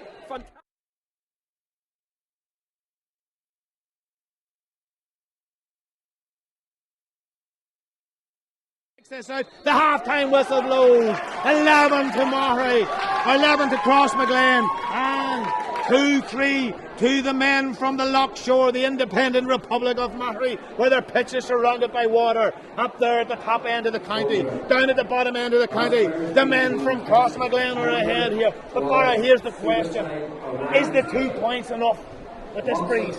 I doubt it, Damien. Maghery look very dangerous when they get inside there, and when the ball's coming in a lot freer in the second half when they've got a breeze behind them, Cross are going to be under real pressure in the full back line. So as long as, if Oisin O'Neill can keep having the influence he's having on the game, if Rian can keep getting on the ball, and if the corner men can keep getting the scores, that might be enough to get Cross over the line. Well, we're going to wait for the call here, because we've been down to the boys down here for a half-time analysis of all that game here. But Barra, what can we say? We've had everything here this afternoon in this game. Yeah, it's been fantastic so far. I think we're ready to hand over the pitch side, where Paddy and the boys are ready to get going. Well, we'll just wait, hold on now. They're not ready yet, but we get ready for them in a minute. We have to say, the 2 goals from Maghery could be crucial in winning this game. Or can Cross get the goals again in the breeze here?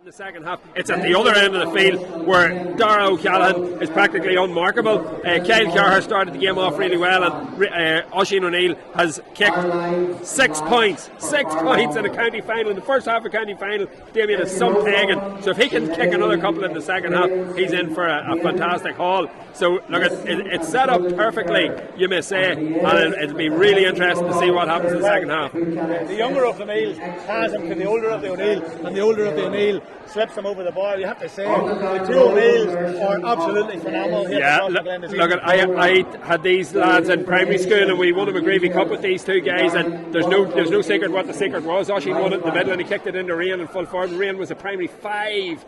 And Rian now the reverse, so Rian's kicking them in now to Oisin, and Oisin's putting them over the bar. So we have to say, It's been a cracking game of football here, and but bar the 4 yellow cards at the end of the first half there, that could come back to sting either one of these two teams in the second half. Because if any of these 4 players do anything stupid here, big time. And you look at the way Rian O'Neill plays the game, you look at the way Aidan Forker plays the game, they're on the line the whole time. So they need to really be on their guard in the second half. Play the game in a positive way, don't involve in any and then you got just that turn of pace, like. Yeah. Well, all I can say is, I think once Fox gets goals saved and you're turning, you're not dodging them. Leo Callahan's there is quality, isn't it? He's such a clean striker of the ball. It's an absolutely gorgeous day. Okay, and we're going to go down the pitch side now, where we've got Paddy Savage and his sideline team, and they'll talk us through it.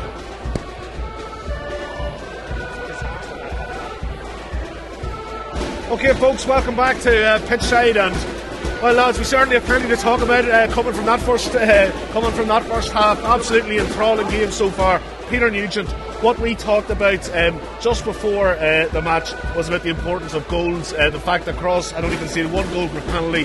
They've conceded 2 goals in that first half. We'll hopefully see them up on the screen here. But really, Peter, given that it's Cross 11 scores, it's Maghery 5 scores, it's really those goals that kept Maghery in this game. Yeah, absolutely. Look, the goals have been massive for Maghery. The first goal there, Paddy, is just some really...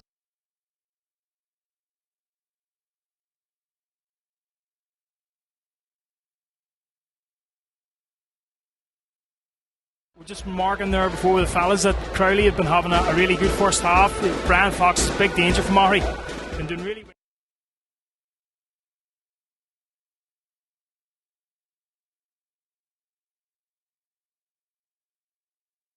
The cross goal chances really notable, Peter, that it took 2 saves, the second of which was an amazing.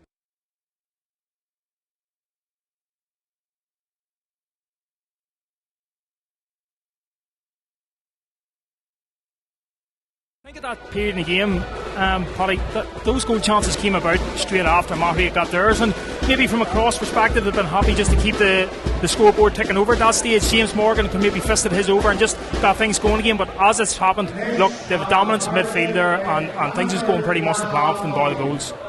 And Rory, you mentioned before the game about the importance of Rian O'Neill and the various many attributes that he has, and a real facet of this game is the link-up play between Rian and Oisín O'Neill. It's been a joy to watch, and in particularly maybe Rian playing a little further out the field and Oisín providing the finishing, and who knows, that might switch in the second half. But take us through the performances of the O'Neill brothers.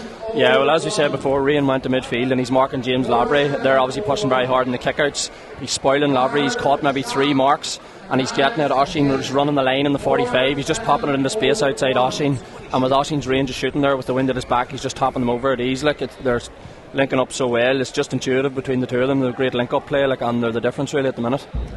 And then also they're ably assisted by Darragh O'Callaghan, number 31, who's kicked 2 excellent points, and he was the hero against Glebe in the semi-final, and he's really having a great game there, and it's just showing that this Crossmaglen team's a real blend of youth and experience, and that youthful exuberance is very much coming from the O'Callaghans, and his brother Tony scoring a point as well. Yeah, so obviously Stephen has brought in a lot of the boys who would have coached at minors, and I suppose that's just the Crossmaglen production line. They're always bringing new boys in. He's the latest star to come in, and he's a brilliant left foot. He's kicked 2 absolutely brilliant points, the highlights of the game so far. And Brendan, just from your perspective as a manager, we've had a couple of just incidents during the game, particularly just after that Maghery goal. There was Cross got 2 points to draw back level, 4 points to 1-1, and both of those frees, they were both frees, both awarded in around the 45 metre line. Difficult frees. Okay, we know Cross were brilliant free takers, but both brought up and made very simple frees due to dissent. And those are just the sort of things, Brendan, that from a manager's perspective, small margins, making things easier for the opposition, that Maghery need to cut out if they're going to overturn this half-time deficit. Yeah, well, Maghery have to learn from those sort of things. They didn't appear to learn, but as you say, they were punished the second time. Also, you had a situation maybe with Stephen Forger blown up twice for overcarrying. You've got to learn from these things very, very early in the game, and you obviously can't be giving Crossmaglen any advantage. Maghery will be happy enough with the scoreline, but not really happy with the process that's gone on. As you highlighted earlier there, obviously if Cross had got the 2 goals, we're looking at a very different story. So Maghery have a lot of things to fix here at this stage. There's a lot of stuff going on over there in their huddle at half time, and an awful lot of work and a lot of scope for improvement. No, that's entirely right, Brendan. And there was a really, really good example of Crossmaglen's composure when we had a bit of a racket going on, and I know half the attention in the crowd was at the fight that was going on in front of the Crossmaglen goal. But whilst they were doing that, and various players were involved, and referee ended up giving 1 yellow card to Aaron Kernan. What did Crossmaglen do? They didn't turn around and worry about that. They got the ball out the field and they kicked it over the bar. And it really is that composure and that know-how and that complete concentration that they have on football that is one of the reasons why they're in such a strong position and 2 points up going to 3 championships in a row. Yeah, well, I think that's part of the issue that Maghery have here. The game's been played entirely in Crossmaglen's terms, and that's another example of it, where obviously Oisín was able to get through there and nip that over the bar. Maghery are suffering with their own kickouts there, as the stats would have shown. There's 2-on-1 against James Lavery in the middle of the field, and Maghery have to look at a variation of their kick out. They went short at one stage and Kieran Higgins 1-1. Again, they got a match up against Cian McConville, and that obviously worked, and maybe that's something they're going to have to explore a bit further. Crossmaglen haven't been averse to use the short kick out in the first half with Paul McEntee fighting his men, even with the breeze. They're securing possession with fairly good stats for their own kick out, and I think at one stage there was Maghery had conceded 6 points more or less directly off their own kick out, and that really is not the platform for success. No, absolutely. Peter, just in terms of the point that Brendan made about the game has been played in Crossmaglen's terms, there's a couple of really, really good examples of that just in front of us here along the sideline, where Cross were able to get the tackles in. We talked about the style of refereeing and overturn and make Maghery overcarry.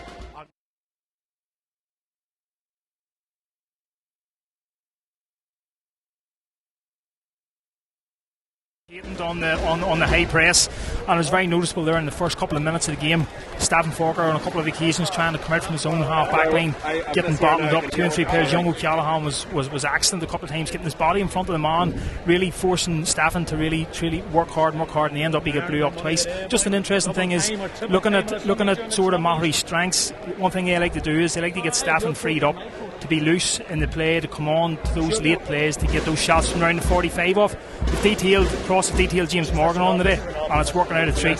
James is not giving him anything from play, and he's having a massive sway in around the middle. Look over to that. We talked to Ronan Lappin before the game and the importance of the long ball into Ronan, and Cross have actually had to switch the marker Garvin Carrers on for Aidan Rush, but so far they've been able, they haven't been hurt particularly by those long balls into Ronan Lappin. So that'll be something Maghery look to change.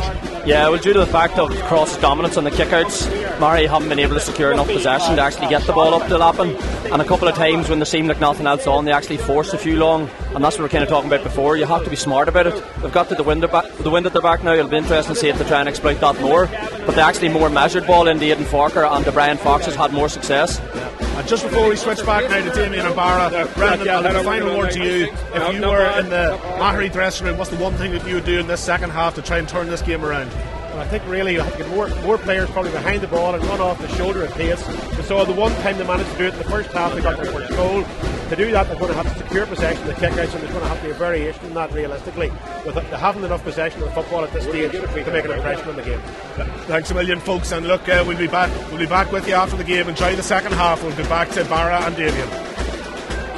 All right, and you're very welcome back. There's pizzas and everything behind Domino's Pizzas who have arranged for delivery at half time being passed around here. But Barry was very good. He waited till we were back on air here, so the pizzas are coming across. Yeah, we can't eat a pizza, but we're live on the air. Damien, you talk away there and get some pizza. We're waiting now to see is there any switches. Maghery are playing down the hill with the breeze, and they're 2 points ahead. I was talking to a couple of Maghery men there. I was talking to a couple of Crossmaglen men. Both sets of people were happy enough. They were saying maybe 2 points wasn't enough, but I'd rather be 2 ahead than 2 behind. So we're waiting to see how this pans out for the second half. So the band walks off the field down to the right hand side. The referee Floon is over there. with the ball. The PA man still talking above us here, and we keep you informed of how the game pans out. So Crossmaglen are up by 2 points, 11 points to 2-3. That's 9-11. Maghery are playing down the hill. Crossmaglen are playing towards the Dalton Road here as we look out towards the two teams on the splendid athletic grounds here this evening. Ronan Hart has our pitch in a fabulous way. I was out walking it earlier on, and I swear to God, if you couldn't play football on that field, you couldn't play anywhere. One of the best stadiums in Ireland. I put my hat on it. And the referee is about to get the game on. The ball is up in the air, and Crossmaglen that ball. O'Neill offloads it, going forward, checks on the inside. There's a runner right beside him, driving forward. They can't catch him. What a tackle! He dropped the ball, and out come the Maghery men. Well, Damien, Oisin O'Neill running forward, real force to be reckoned with, but there was a brilliant hand in there to intercept him, and now it's down the other end. So Aidan Fogger gives the ball inside, and out comes the Crossmaglen man. A little bit of a hole there, driving forward, hits the ball, a little bit of a push. Well, that should have been a free. It's a wide. The referee didn't give it.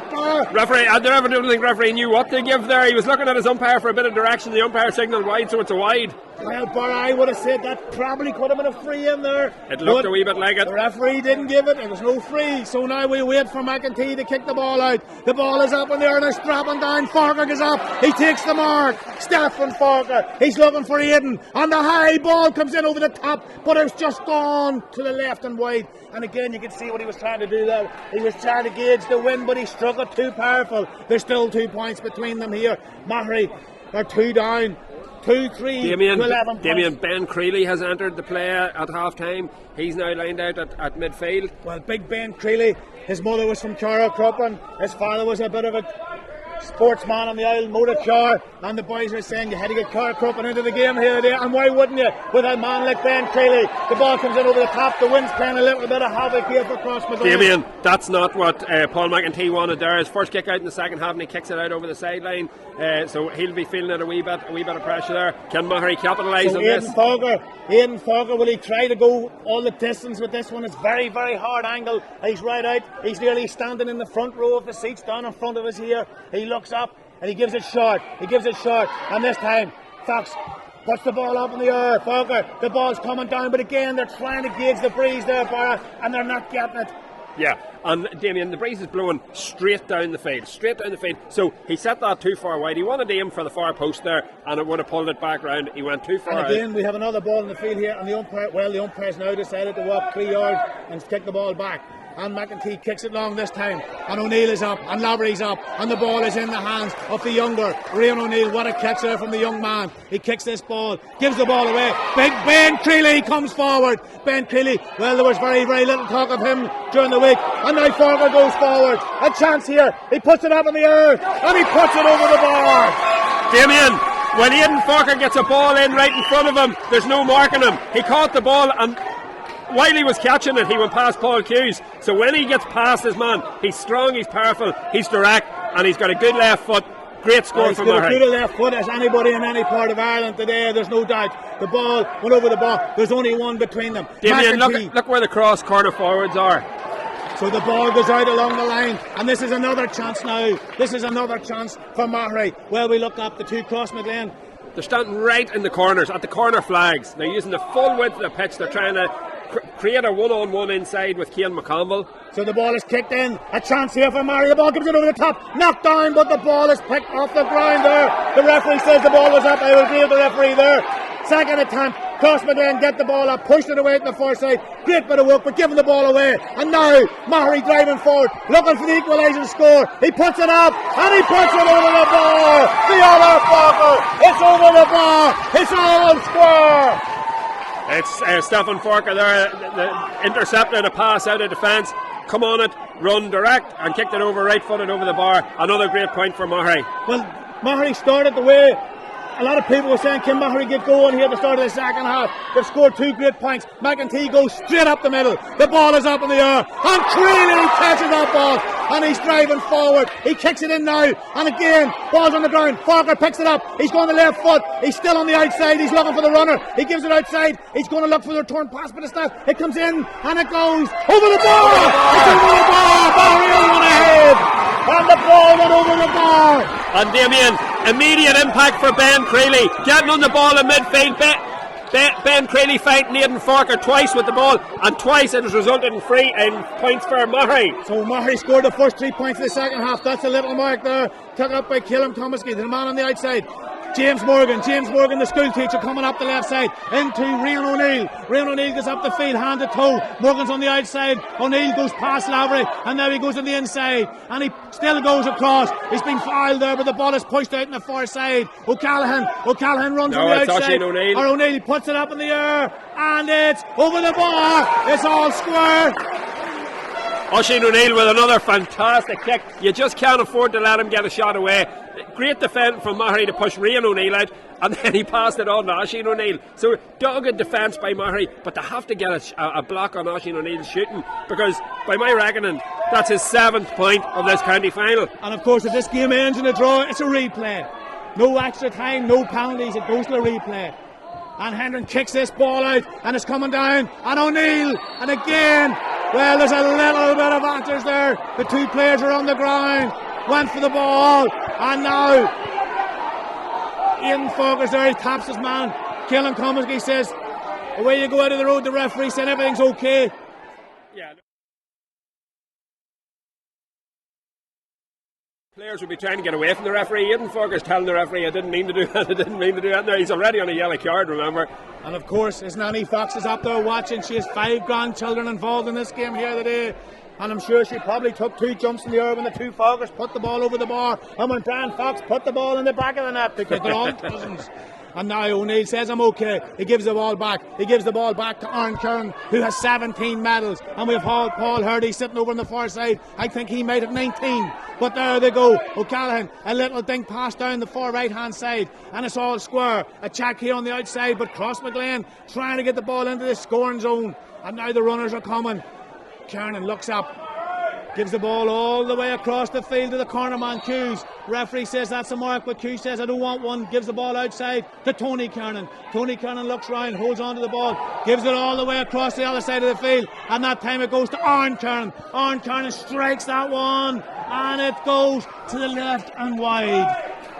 Yeah, and it was well, good defensive set up there by Maghery. They weren't letting Cross inside, they were determined not to let them in on goal, and it was going to be somebody had to shoot from distance. You wouldn't have minded having Aaron Kiernan stepping onto that one, and unfortunately for him, the wind just took it out to the left. And of course that's the way the breeze is blowing here. So Caelan Hendren kicks this one long. Ben Crilly's onto that one, but Ben Crilly couldn't get that one. Stephen Farker's after it.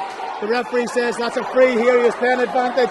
So it's an advantage up here. The Crossmaglen man looked up at the referee in total amazement. James Morgan can't believe that that's a free, because he beat his man in a sprint. Div, like Superman, caught the ball, but he's blown it for something else, obviously, behind him. Hopping further up the field. Yeah. And now Cusack puts that one in. Oh, it's a lovely hanging high ball. Drop it in. What a catch! And he can't take the mark because you're not allowed. And yes, great walk down there by Maghery. That's super walk there by the Maghery man. And Damien, just in case people were wondering about the mark, you can't take a mark from a free kick. No, you can't take a mark from a free kick. But this is as good as a mark, because Stephen Farker will push this one over the bar to put them 1 point ahead. I think maybe Lappin picked that one up, but the ball is up, the ball is over the bar, and now Maghery go one ahead. And Damien, what a target man Lappin's proven to be. And with the wind, you could see Stephen Cusack's whole plan there was just to side-foot it up in the air. Watching Cushnahan off. Number 25, Kevin Robinson.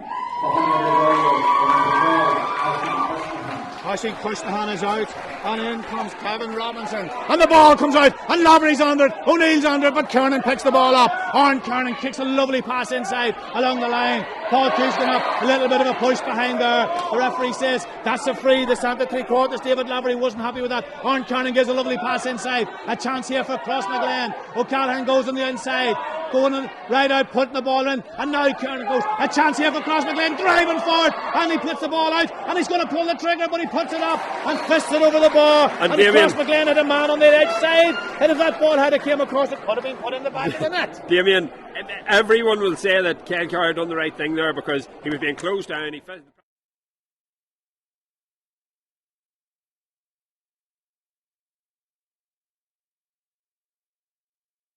And you should be able to count Mel, 6 and 7. no need to be facetious. I thought the scores were level and that was to put them in front. But Mel Boyce was certainly at the back post there for a tap in if he had been given.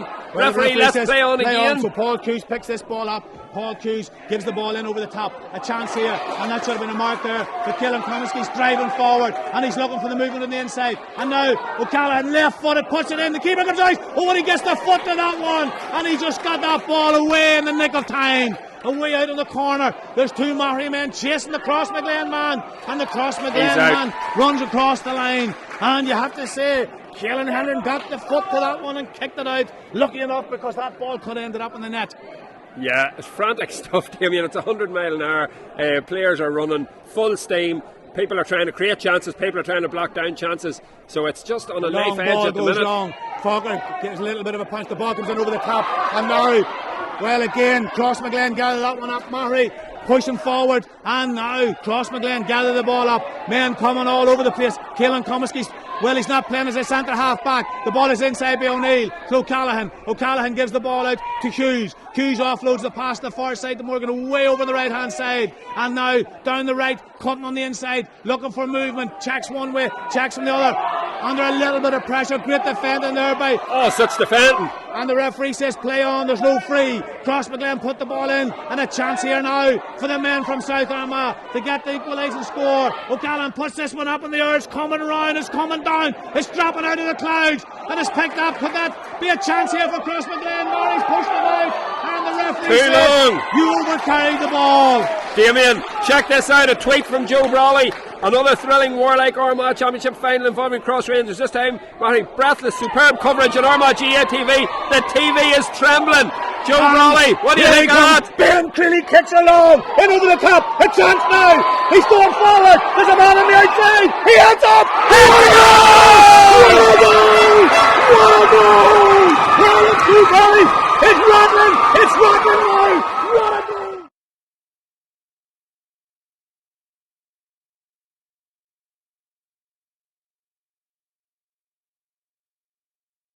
Aidan Forker had, he saw a gap, a small postage stamp of a gap at the bottom corner, and he gave Paul McEntee, the Crossmaglen goalkeeper, no chance. He drove it hard, he drove it through, and it's another goal for Maghery. And Maghery gathers the ball, but the ball drops. The referee says that's a free, and Maghery are ahead here.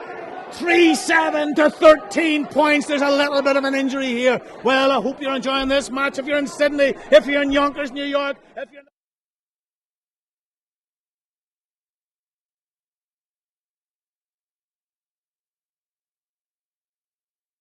is shining, the goals are going in, the points are going over the bar, and Crossmaglen are behind. Damien, just reflecting on that goal that came in, it was Ben Creeley again out here with a first time ball into Aidan Forker, who got the turn on. That's three.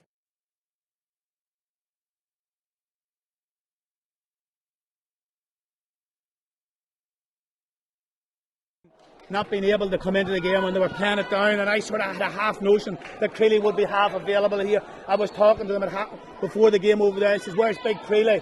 And he says he's up there, and he waved down, but he didn't come near anybody.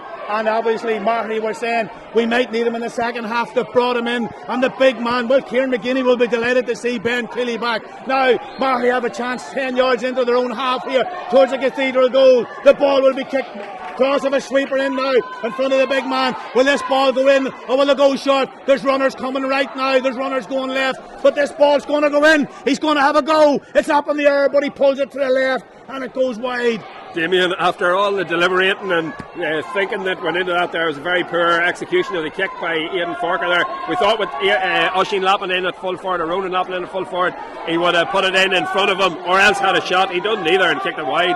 So now the Maghery keeper, or the cross keeper, kicks the ball out, and Creeley's under this one again. The ball's knocked down, and Rian O'Neill gathers that one up, and this time he's been followed there by the Maghery man Robinson. Robinson can't catch him. The ball is put out. The chance here for Crossmaglen, driving forward. Tony puts that one in, and out comes the man from Crossmaglen. Spins the ball in. Big Mel Boyce, and the ball is put into chance here, but the keeper picks that one up. Keeper puts it out. There's men coming in now, but the Maghery get the ball out. They're running the ball out on the far left hand side, coming down, looking for runners. Checks round, looking up, gives the ball inside, a hand pass, a chance here now, and it's 1-on-1 on the inside line with Cross down in the full forward line. Maghery down the full forward line. Damien, great play by Brendan Haven down this wing. Again, another chance over there on the far side, but they hold on to the ball. They're waiting for runners. Checking inside. There's still one man on the inside line for Maghery, but Cross are defending gallantly over there on the far side, pushing Maghery out. The ball comes in now. A chance here. He gets up. He gets it! Another goal! The high ball in, and the ball was punched to the back of the net. Well,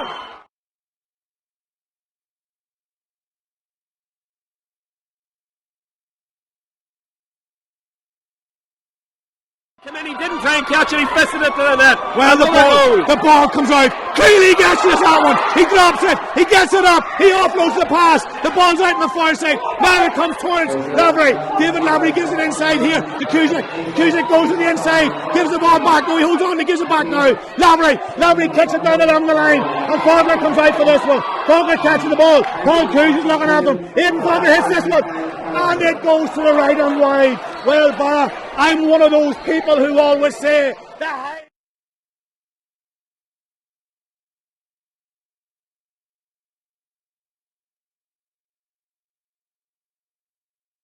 Quarter. Maghery won that quarter 2-4 to 2 points, and Damien, it could be a pivotal quarter. Crossmaglen have it all to do now in the final quarter. What a difference Ben Creeley has made to Maghery's performance, his ability to win the ball in the middle and his ability to put quality ball in front of Aidan Forker. Well, look, we said earlier on that Maghery had all the momentum there. Now this break comes at the right time for Crossmaglen. The last time Crossmaglen played in the championship against Killeavy, in the last quarter, the ball was in play only 8 minutes and 50 odd seconds. Well, we wait to see how many minutes and how many seconds the ball will be in play. Well, I can tell you the scoreline 4-7 to 12 points here. 13 points here in the game. Well, what can we say about it? Goals win championships, and Maghery have scored 4 of them, and I can tell you.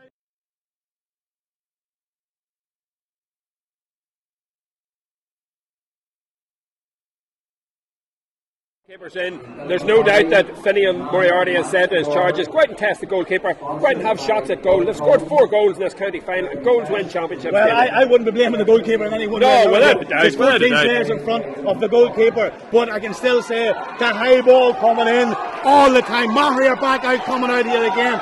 Barra, what's going to happen in the next 15 minutes?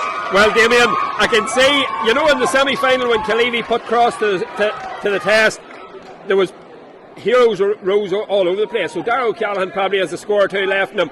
Cian McConville definitely has a score in him. Mel Boyce was in for goal last time as the ball had been flicked across. So Crossmaglen will create chances. It's whether they can convert them and put Maghery under enough pressure here. It's 4-7 to 13 points. So there we go, 4-7. And McEntee kicks this one long, away out towards the far side. Lavery's up, and Lavery drops the ball down, and the ball's on the ground. 3 or 4 players on top of the ball, and in comes the referee. Says I'll have to hop that ball up over there on the far side. And committed tackling from both everybody is players. In there, and I can tell you, the referee says everybody a little bit of social distance here, lads. Get away out of the road to hop throw this ball up. And now with only 2 men inside, so we'll wait. The referee says you're not far enough away yet, lads. Still go out. The ball is up in the air. Lavery leans back. He misses that one, but in comes Maghery.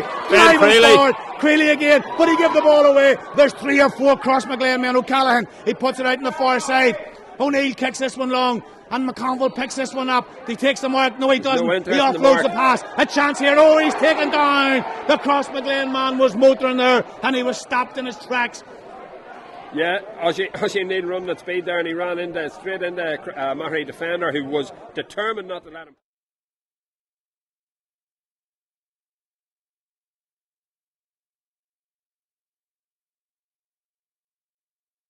A couple of chances in this game. Well, we wait the outcome of this kick. It's up in the air, and it's over the bar. That's 14 to 4-7. Well, you're a school teacher, Barra. And I was the precious one earlier on, whatever that word means. But if you add 4 and 7, what have we got? Facetious, Damien. Facetious. Facetious. Yes, it's 19-14. So there we go. Even the school teacher can count here beside me this afternoon. So it's 5 points in the game here. And Crossmaglen are down by 5. The referee says, hold on, lads. Move out of the road. Let's get on. There's another ball sitting somewhere. Well, I'm not sure what's happened here. Oh, the ball was sitting in behind the goals. And you weren't allowed to go on. Well, Barra, sometimes these little rules would just put your head away. But the ball comes out into the middle of the field, and the ball is broken down. It's coming out beside us here. It's racing out. It's on the line. The ball was still in play. Well kept in. Picked up there. And the referee says that was a lift. That was a lift. Barra doesn't agree with me. No, listen. That wasn't a lift. And that's Patsy Finnegan. Patsy Finnegan just on the field. I thought the ball was bobbling towards him. He scooped it up, and the referee's blown him for a lift ball. Very unfortunate for Patsy. Well, this ball is going to be dispatched long. It's coming in over the top again. Broken down. Ball's kicked away on the ground. And who wants it? There's two men chasing after it. Picked up by Maghery. Over the far side. That's a through ball. That's a through ball. So it's a free for Crossmaglen. 30 yards back. Still a wee bit further back, but to get away with it. Takes it short, very short. Lucky to get away with that one. Coming up, O'Neill gives a lovely pass along the side. And now Crossmaglen away out on the right hand side and need to be cutting into the danger zone. Could they get a goal? Well, the ball's coming in. It's dropping down. It's dangerous. Ball's broke. A chance here. Oh, could that have been a penalty? Would like to see that one again. The ball comes out. The ball bounces off the ground here. And it's a line ball. It's a kick for touch. A kick for touch. I'm not sure where he kicked from, but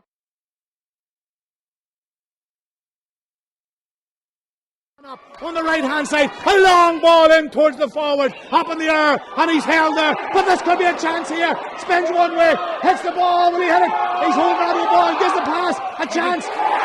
No, the referee had blown the whistle. The ball ended up in the net, but the referee had blown the whistle. Well, that was a half a chance there, but the referee was playing advantage, and he'd blown the whistle. And now there should be another point for Crossmaglen that brings him closer to Maghery. Damien Cross will feel very aggrieved there because they didn't want the free. They played on through the advantage and put the ball in the net. Well, Tony Kernan puts that one up, and that's 15-19. So there's only 4 points in the game here. Maghery have gone to sleep since the start. Off the reaction, off the second water break here. We did say it's a momentum break and not a water break here. Well, Damien, Maghery haven't matched Cross's intensity in this fourth quarter so far. It's 2 scores to naught with a few minutes played of it, and Maghery had really need to get on the ball in the next few minutes. 21 minutes and 40 seconds gone in the second half in this Cormac Leonard Linwood sponsored championship here this evening. The ball is broken down again, but Crossmaglen comes strong. Tony Kernan tries to get his hands on that one. Damien, 6.5 minutes from the last Maghery score. Maghery could do with a score now any minute. So Stephen Falker is in no hurry to get his hands on the ball there, and now he leaves it to Cusack. And of course we have to say that these water breaks have huge. And the ball is in over the top. Aidan Falker gathers that ball. Left footed. He puts it up in the air. And he puts it over the ball. And of course, if you're a Maghery man, who do you want on the ball? Only Aidan Falker. And Damien, that was a sideline ball that.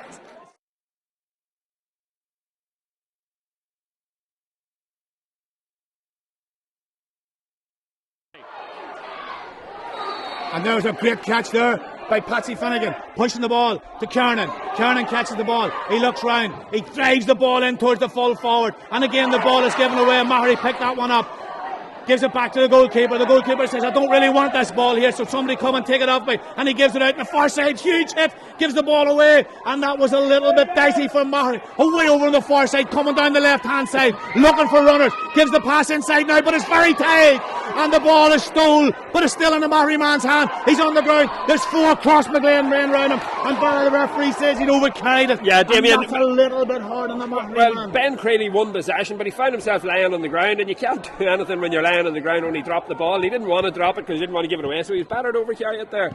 So Crossmaglen coming up the right hand side, looking to get a score, looking to get another score on the board here. A lovely direct ball, diagonal ball in over the top, and a chance here. Ball spins round, Maghery pick it up at the second attempt. Little bit of a pull in the hall there. The referee says that's a free, and you're very, very welcome. This Cormac Leonard sponsored Senior Championship final brought to you by Linwood's Live Armagh TV, round the world and back again, all the way across the far side. The ball is dropping, the ball is coming down. Maghery have a chance here, gets the ball, there's a runner coming now. He gives the ball, the referee says play on. A chance here, it's up in the air, it's going over the bar, it's going over the bar! Another save for the Maghery men, and Maghery are moving rightly here. 24 minutes gone in the second half. And Damien.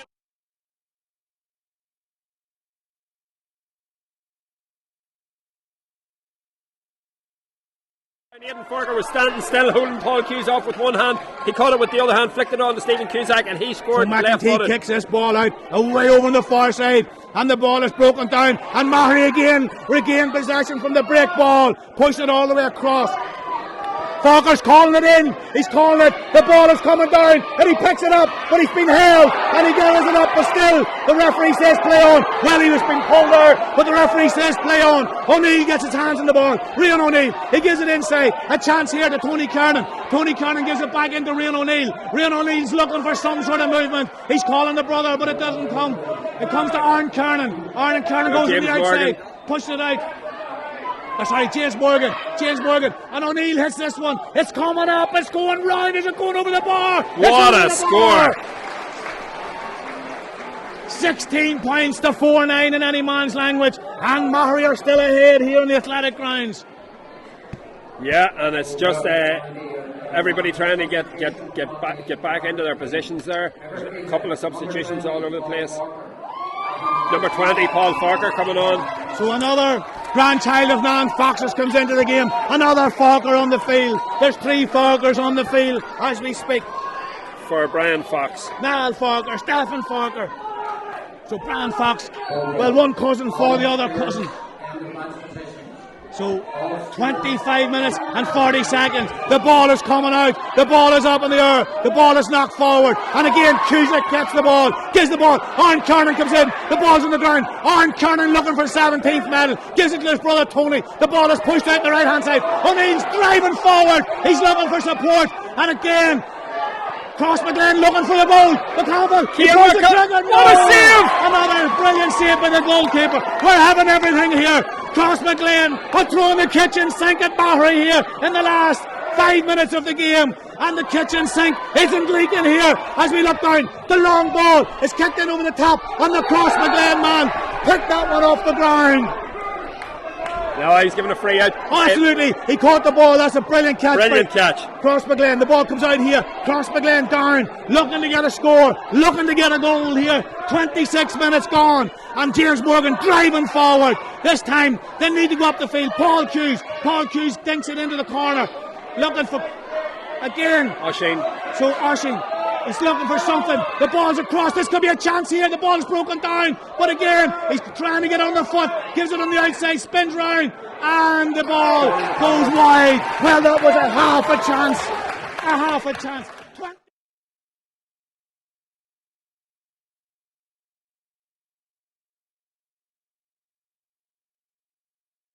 Damien, 3 times Cross have got in for a shot on goal, and 3 times Cialan Hendren has saved his team from conceding a goal. 3 brilliant saves by the keeper. Last night in the ladies' final, Paula Enright, the most senior ladies footballer in Armagh, done the same. She got player of the match. She saved certain goals to give Harps the win in the senior championship. Rian O'Neill over to Kernan. Arn pushes it all the way across. Crossmaglen driving up the right hand side, looking to get a score, looking to get a goal. They probably will need a goal. 27 minutes gone and 40 seconds here in the second half. A little diagonal pass, but Maghery have got that ball. Well, there's a free there, and the referee says that's a free out. And the Maghery men take a little bit of time here. But what can we say? Goals win matches, and Crossmaglen have conceded 4. Yeah, look at Maghery's 5 up. There's maybe 5 minutes left. The ball skids out here, but it's going to beat Maghery. The ball comes along the ground, and again, a chance here. The wee man Forker coming in, driving down the right hand side, gives the ball across the far side, a chance here, and he spins round. He's going to pull the trigger. No, he can't get on his foot, pushes it back. A chance for Maghery. They'll take the point. Can they get the point? They get the point. Damien, super defending by Aaron Kernan there. When the ball came in, it looked like a goal. You were ready for Aidan Forker to pull the trigger. Aaron Kernan just wouldn't let him get turned.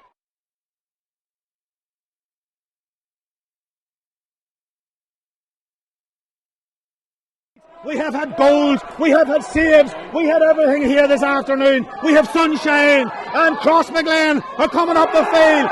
Oh, a huge hit over there. The Crossmaglen man was pulled to the ground. Maghery says, thou shalt not pass. But Crossmaglen says, we'll get on about our business. They're coming up the field with the ball. Finnegan, he puts it out to Hughes. Hughes gathers the ball, go on the left hand side. There's nobody with him. He thinks the pass inside. There's 3 Maghery men chasing Crossmaglen. Give the ball away. Maghery have the cover back here. The ball comes out, and now chance on the inside. He's looking for the runner, but he still holds on to the ball.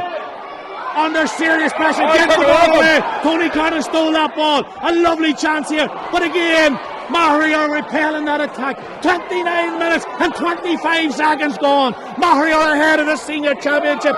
Crossmaglen sponsored championship in association with Linwood's Armagh TV. Down the field to go. Way over the far side, when he got a Crossmaglen sandwich there. The ball is up in the air, but there's nobody within a hand's goal of the goalkeeper. McEntee comes out. He gives it to Comiskey. Comiskey comes past the 45, heading towards the 70. He's looking for movement, still driving up the field, still looking for a goal. And now, Dara O'Callaghan, a lovely left-footed ball in the top, dangerous! The keeper comes out, gets his hands to that one, knocks it down to the defender, and Maghery repel that attack. Now we're into out of time. We have no idea how many minutes they're going to be calling. Away over on the far side, Maghery holding on to the ball. Away over there on the far side, runs into traffic. Overcarrying. And the referee says you overcarried the ball. And now the referee says take the ball back. Well, what can we say here? We had everything here.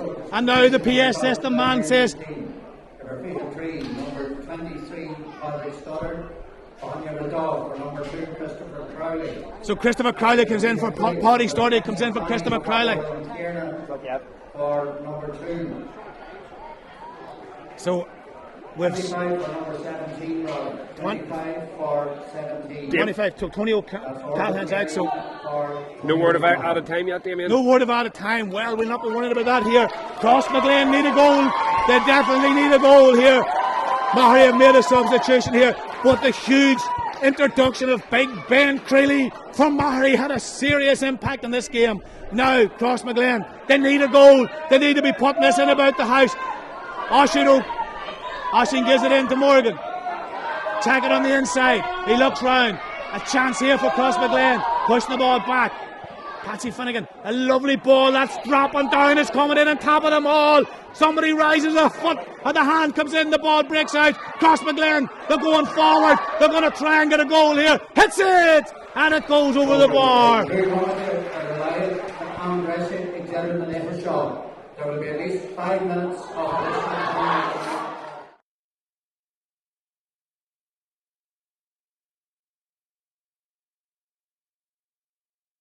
People, and there's cheers from the Crossmaglen people.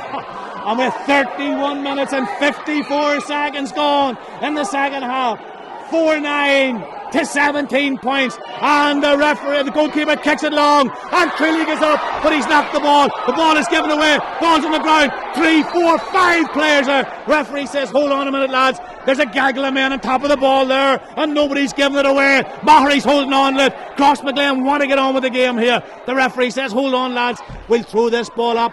And again, as I said down there, there's not an ounce of social dissonance for this throw up. They'll all be in looking for the ball. O'Neill and Lavery. Lavery's down, and Lavery gets his hand a bit. Crossmaglen picked that one up, and he's surrounded by Maghery men. Driving forward, pushed it into the corner. Away down in the corner, there's a runner coming now, but he still holds on to it. He needs a goal. Crossmaglen need a goal. They're putting the ball away over on the right-hand side. There's 2.5 minutes left in the game. Crossmaglen definitely need a goal. Way out on the right-hand side. Maghery have pulled everybody, bar one back. Referee says that's a free over there on the far side. The referee's reaching for his boot here. And Maghery have one man up front. They have everybody else back. And Crossmaglen are going to go. And they're going to have to go for goal here. 33 minutes and 11 seconds gone. Once again, a reminder that at the end of the game, Damien Kane McConville's down with an arm injury at the minute. He's struggling to get up. He's back on his feet now. So there's 4 points in the game here. My count is 21 to 17. Barry, your screen takes it. Would that be right? Because I had to calculate it here. 21-17, Damien, you're right. 21-17. There's 4 points in it.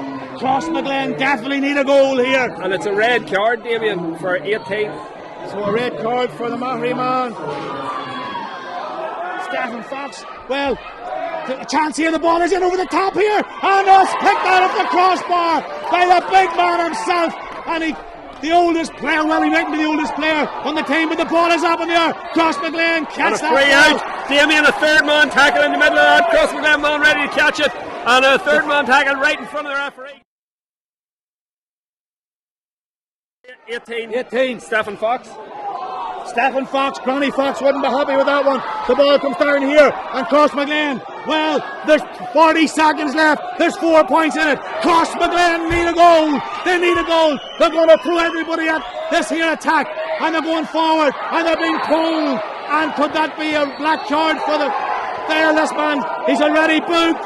He's gone. That's his second booking. Aidan Fogger is gone, and Aidan Fogger will take a walk here. He was already booked. He knew exactly what he was doing. 34 minutes and 45 seconds. Crossmaglen need a goal, and then they need a point. And there's another knock over here. The referee says, lads, get on with the game. Well, this could be serious here. The referee's blowing the whistle, and the ringsman has spotted something, and it's got a little bit of hot and bothered over there. Maghery just need to walk away. Maghery have 4 points ahead. There's 5 minutes is up. The game is on. The ball is over on the far side. A chance. Crossmaglen. They need a goal. They put the ball in, and they put the ball off the crossbar. A chance here. The ball's on the ground. Well, the referee's in there. What's he going to do? Free out. The Maghery fans in front of us here are going absolutely ballistic. Maghery are ahead by 4 points. They've scored 4 goals.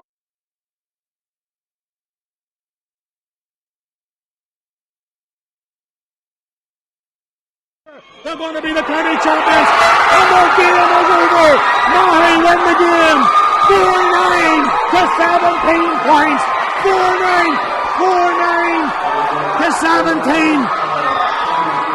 At the start of this championship fire, nobody had seen this coming. Nobody. But Maghery bolted rightly to get a little bit of momentum, and I can tell you, the atmosphere here in the ecclesiastical capital of Ireland is electrifying. Maghery winning the championship. I think of Boston. I think of all the Maghery people. And Damien, it's huge elation for these Maghery people as he Ben Creeley in tears on his knees with sheer delight. And the most sporting of all, Damien, the most sporting of all, James Lavery making his way around all the cross players, shaking their hands. But Barra, you have to say, the introduction of Ben Creeley at the start of the second half was massive for Maghery, absolutely massive. And Damien, for any youngsters watching the game, look at how he plays the game. He gets the ball, he looks up, he finds his forward, and he creates opportunities for his team to score. And the introduction of Ben Creeley at half time was a huge pivotal happening in this game, which led to Maghery getting over the line. Well, we're going to go down. We'll wait till we get the call here, but we said, we had goals, we had saves, we had dramatic scenes here on the athletic grounds. Maghery, the 2020 world. We want to see the end of 2020, but Maghery will be remembering 2020 fondly as the senior Cormac Leonard champions of the Armagh Championship here this evening. Nobody's seen them coming. Nobody's seen it at the start of the championship, but Maghery just kept going, getting momentum, and Maghery have delivered here. But Barra, goals win matches, and goals win big matches, and Maghery scored 4. That's right, and they went from the very first minute, they went for goal, they went for the throat. I'm sure they thought to themselves, we were all saying before the game, Maghery don't score enough. Again, Clonard, they nearly ran out of luck because they couldn't score enough. And they've obviously done their homework in this here and said, right, well, if we're going to win the final, we're going to need a couple of goals at least. And they got 4 goals. And that's 13 scores to cross the 17. Crucially, the Maghery goalkeeper, Cialan Hendren, kept Crossmaglen out on 3 separate occasions when they were in on goal. And that was really the win of the game. And another thing, we're not even mentioning the referee. We have to say, Falloon had a super game. You know, when we're not talking about silly decisions went this way and that way, we have to say it was a cracking game of football. It was competitive, it was tough, it was hard, it was tough football here in the championship. And Crossmaglen, they will regroup over on the far side. Maghery, well, they're entitled to their little bit of exuberance here this afternoon. And of course, nobody's allowed on the field due to COVID-19. But I can tell you, never mind COVID-19, remember 2020, Maghery 2020, Borough, they are the county champions. They are the county champions, and for anyone watching in here for this presentation. There actually won't be a presentation today. The cup's going to be set on the podium, and the Maghery captain's going to walk up and lift it. There'll be no handover, there'll be no nothing. Well, there's a couple of supporters have run onto the field here, and the stewards are going, what's going on here? Well, what can we say to Yonkers, to Sydney, to Crossmaglen, to Maghery, to Camla, to every part and parcel of the world here this afternoon, to Belfast. This game is brought to you by Linwood's Armagh TV, and Maghery are the champions for 2020. And we have to say that Ben Cleary was the man. And Damien, great scenes here as the Maghery players come over to celebrate with their supporters. The supporters aren't out on the pitch. There's nobody out on the pitch. So the Maghery players have gone over to celebrate in front of their supporters. And huge emotional scenes over here, Damien. And this is what it's all about. Well, I wouldn't like to be picking them off the backs, that's for sure, Bora.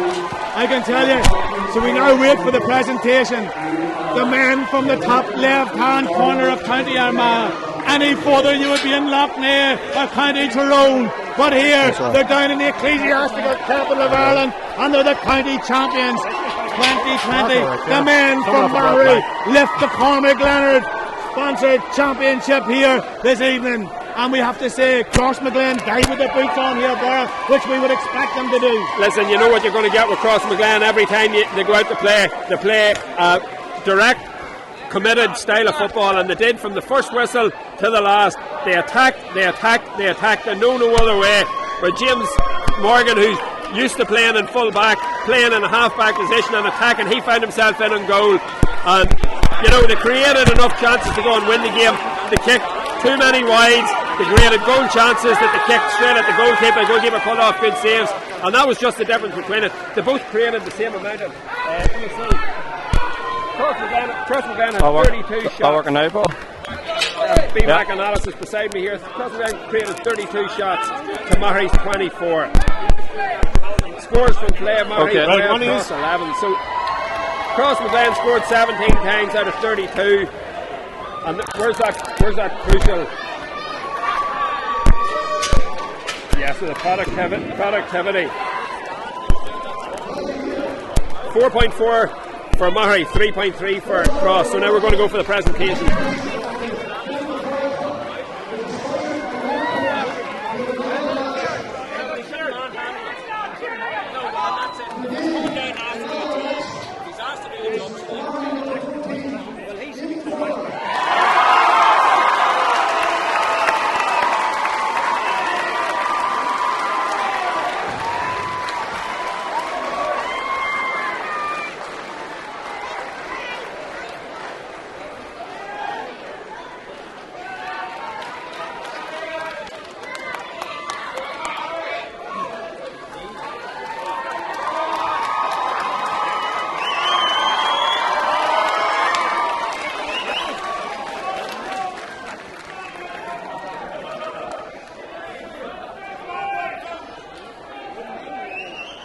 He's a clown. What? I've seen that. Oh, super match.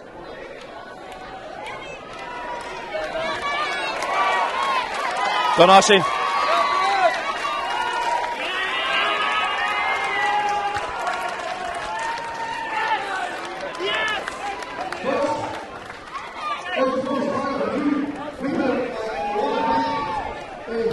Well done, lads. Good man. Well done, James. Listen to that part of it. Goodbye. Well done.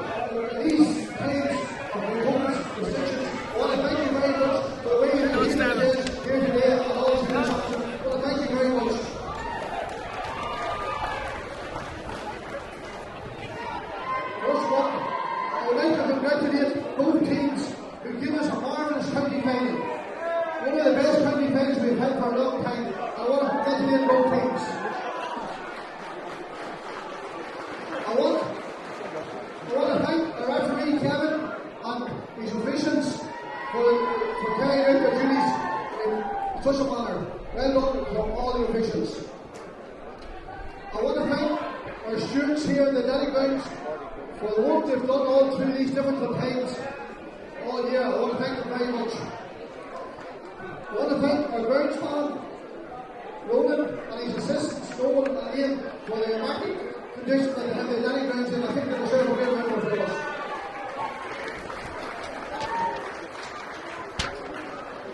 To our sponsor, Crossmaglen here on the podium with me. I want to thank him and his family of Crossmaglen Commercials for their continued sponsorship of our championship. Thanks very much, Dominic.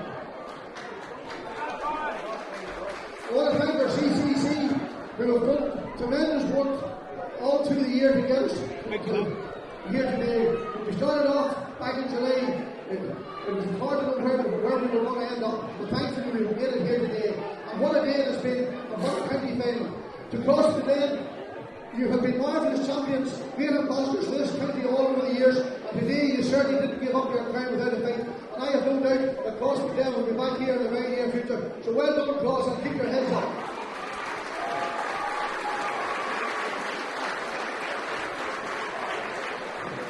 To Maghery, what can one say is we're magnificent today, and all through the championship we have shown those great boxing qualities that we see when you went to extra time against Connor. But today in the second half you really turned it on, and some of the performances out there was a credit. So I'll ask David Lowry to come forward to accept the Jerry Fagan Cup. I'll take it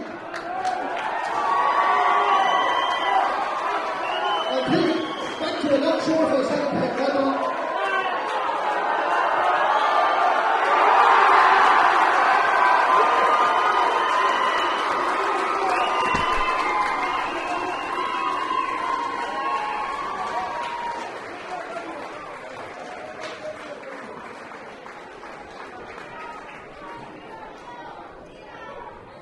First of all, everybody, 3 cheers for Crossmaglen. They're where we want to be. We knew we had the next championship count. We had to beat them. It's exactly what we did today. 3 cheers for Cross. Firstly, thanks everybody for coming out today. Thank you for staying over there. Nobody watches all on the pitch, yes, but there's time for that later. Secondly, thanks to Anthony, Connor, and Finn Moe. He does everything for us. We don't really do nothing but show up and play the game. Big thanks to Finn. Starting here, we didn't know if we were going to get football. This group of boys in our 3s and our 6s and our 12s, we set out for one thing. We knew we'd be here. Didn't know who we'd be against, but we knew we'd be here. We've done the job and we've brought it back to a lot short. Jerry's back, boys. He's clocking back.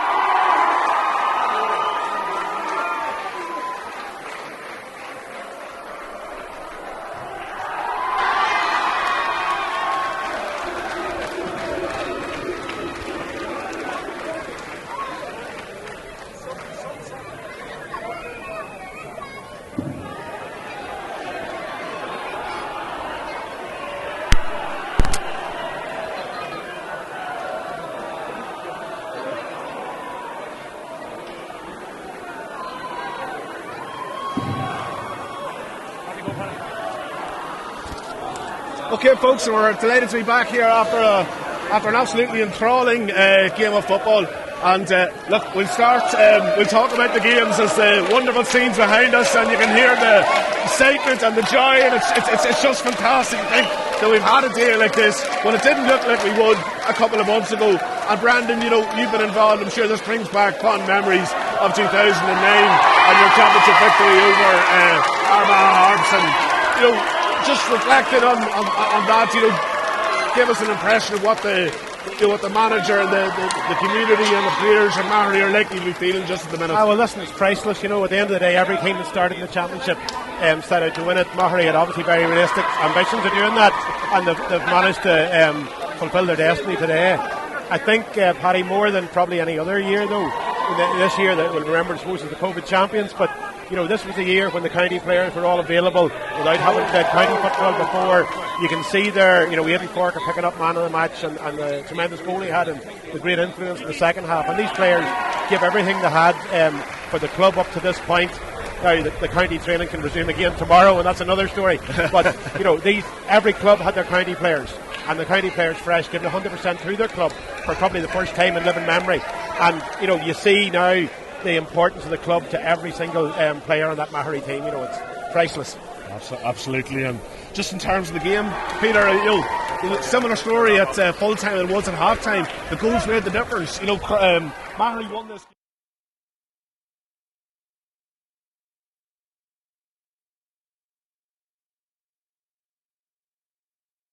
That was the difference in the teams. We looked there. Crossmaglen 17 scores, Maghery 13.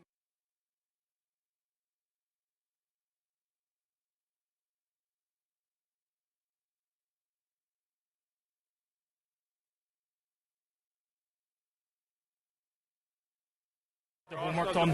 They knew where they could get across. They knew Cross would afford them space in front of the full back line, and that first time ball in the second half into Aidan was obviously going to be crucial.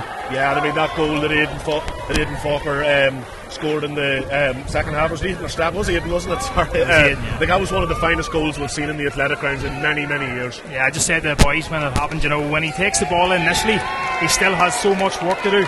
He's 30 yards to make up, and his placement is brilliant. He gives McEntee no chance.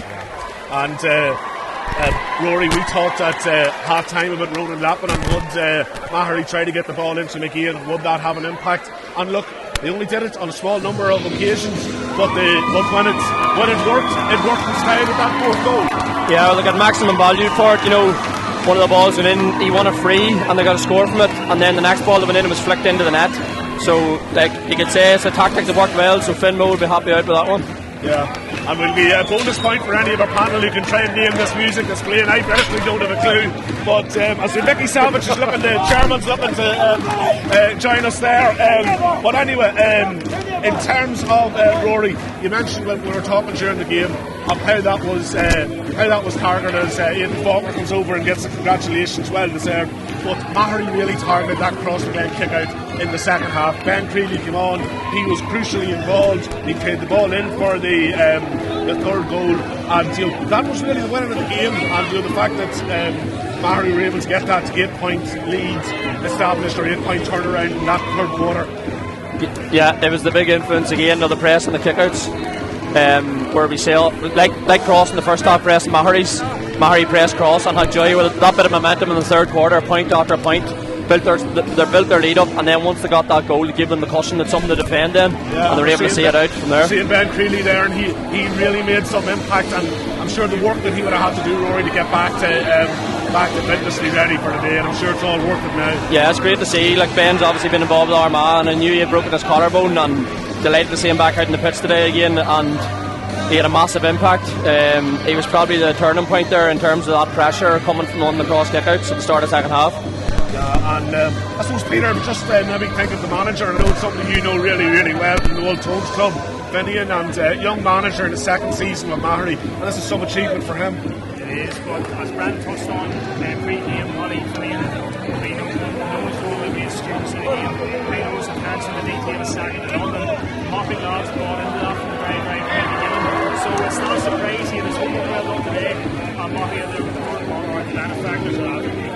And I think, I suppose then just also maybe a comment, Rory, I know you know some of those Maghery lads from the county really well, and just how much the club's mean to them, and Brendan touched on it as well, how much this victory will mean. And it's actually a great boost for them, sure, coming back to county training now this week. Well, that's it, you can see the four maidens in, that's only going to serve us well with Armagh. It's the same with the Crossmaglen boys, Oisin and Rain flying there as well, so hopefully that bodes well for us. But Maghery are a proud club, and they were very intent in winning their second one, this group of players. They really thought that it was a case of a good team wins one, I think, and a great team wins two type of thing, so they've got over the line and they'll be very proud of it. Okay, look, thanks, Wendy. Look, we'll be back, folks, before we wrap up, but we're just going to go now to Damien McCullough, who has Ben Creeley, the man who made the miraculous recovery to come on and make such an impact on this game. Hand over to Damien.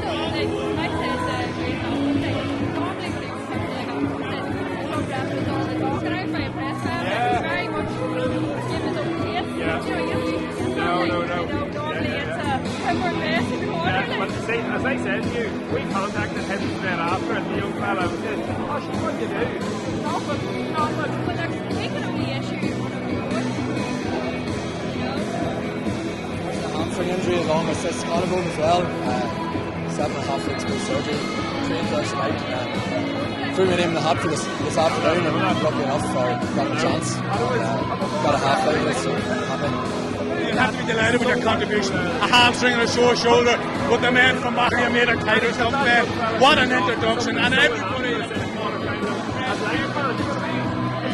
I'm so thankful because Balloon as a referee is known and regarded and liked and praised for letting games go. The only thing I would say was like I learned here today.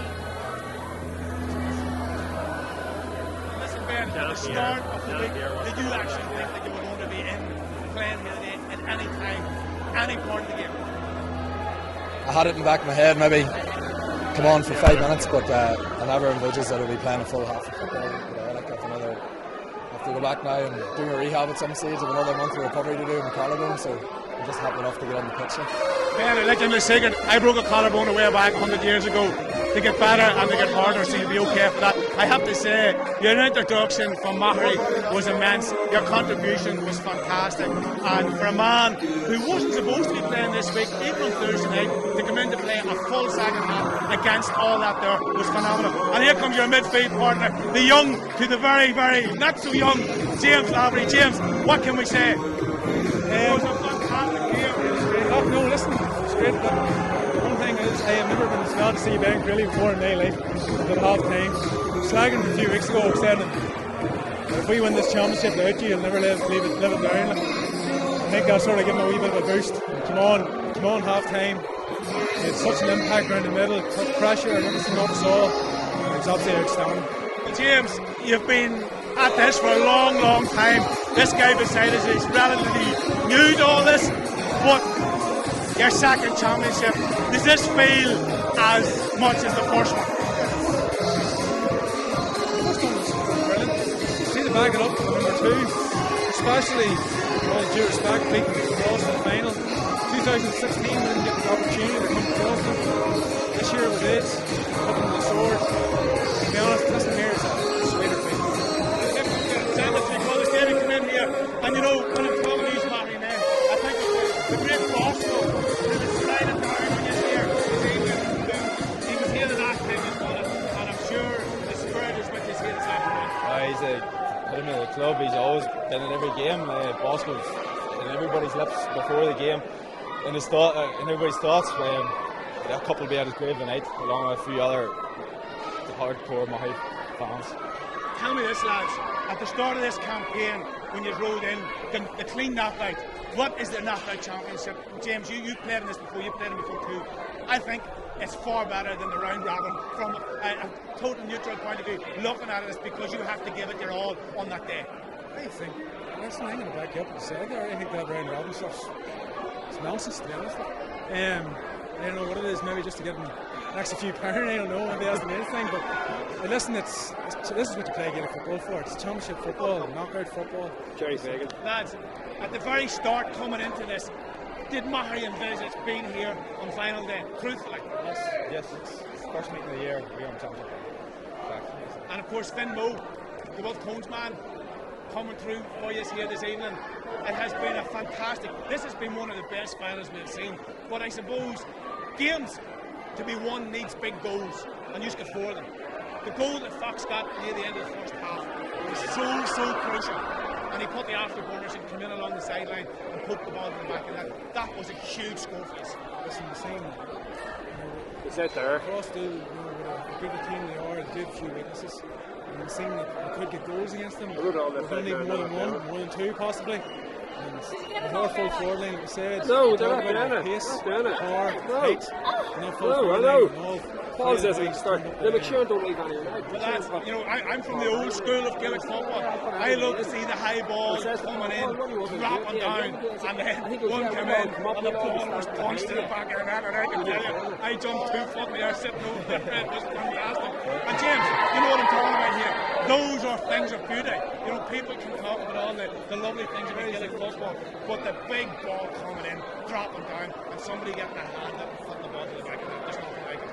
Listen, people are complaining about us being a bit too defensive, this, that, and the other. See, you have teams playing behind you, putting men behind the ball, and then you have somebody like rolling by the full forward against cross, high press from cross, you know.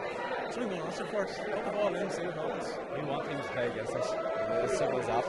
You've seen that game, Clonard, 15 men behind the ball. It's difficult for us, but we'll find a way to win then too.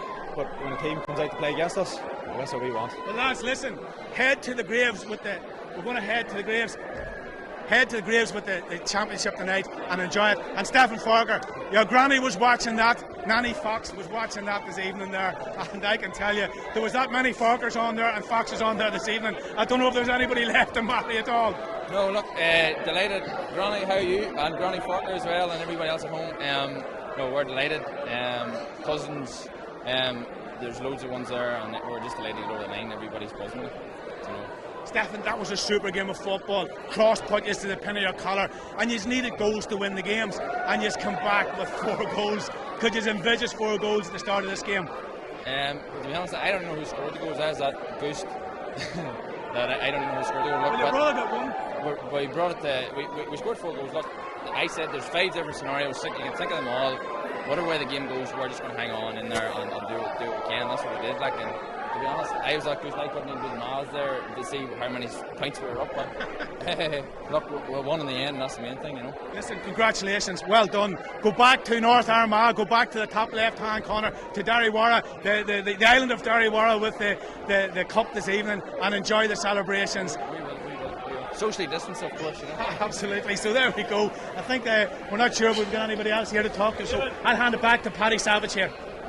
Folks, thanks a million, Damien, and I'm sure that was didn't get to hear it, but I'm sure it was a brilliant interview, and it's just fantastic to see the joy in the small community. Maghery was their first final only 4 years ago, and to now win 2 championships, it's a tremendous achievement. I suppose maybe Brandon, if we just maybe start or just have a word on Crossmaglen, and it was a game that maybe kicking themselves a little bit that they conceded those 4 goals, and there's also an element they had never ever lost a final in Armagh since 1982, and I suppose that little aura of invincibility, it's certainly had another little chip away at it now with this result in this final. It probably has to an extent, but winning's not an entitlement.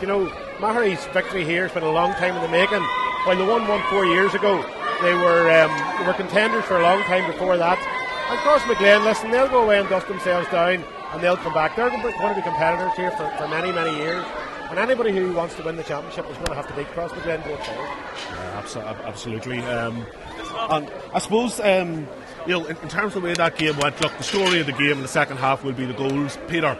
But there was a very, very important phase of play right at the start of the second half. Maghery had been 2 points down, and they got 3 points in a row to mean that they were ahead, which gave them obviously quite a significant advantage when they got the goals. And that was a fairly important passage of the game as well. Absolutely, Paddy. But I think that all coincides with the introduction of Ben Creedy at half time. It gave them a considerable platform in the middle alongside James. And really, that first 5 to 10 minutes in the second half, they owned it. They got enough possession off cross kickouts. You've seen Maghery kicked a few. Eddie Polly was getting away from the first half, kicked a few out over the sideline, and all round just looked like there was a wee bit more nerves and crosses played at the start of the second half. And fair play to Maghery, they were there to capitalise. And I suppose the other man that made a real impact on the game, Ben Creely, yes, Aidan Faulkner was man of the match, Rory, but also Caolan Hendron, he made another good save in that.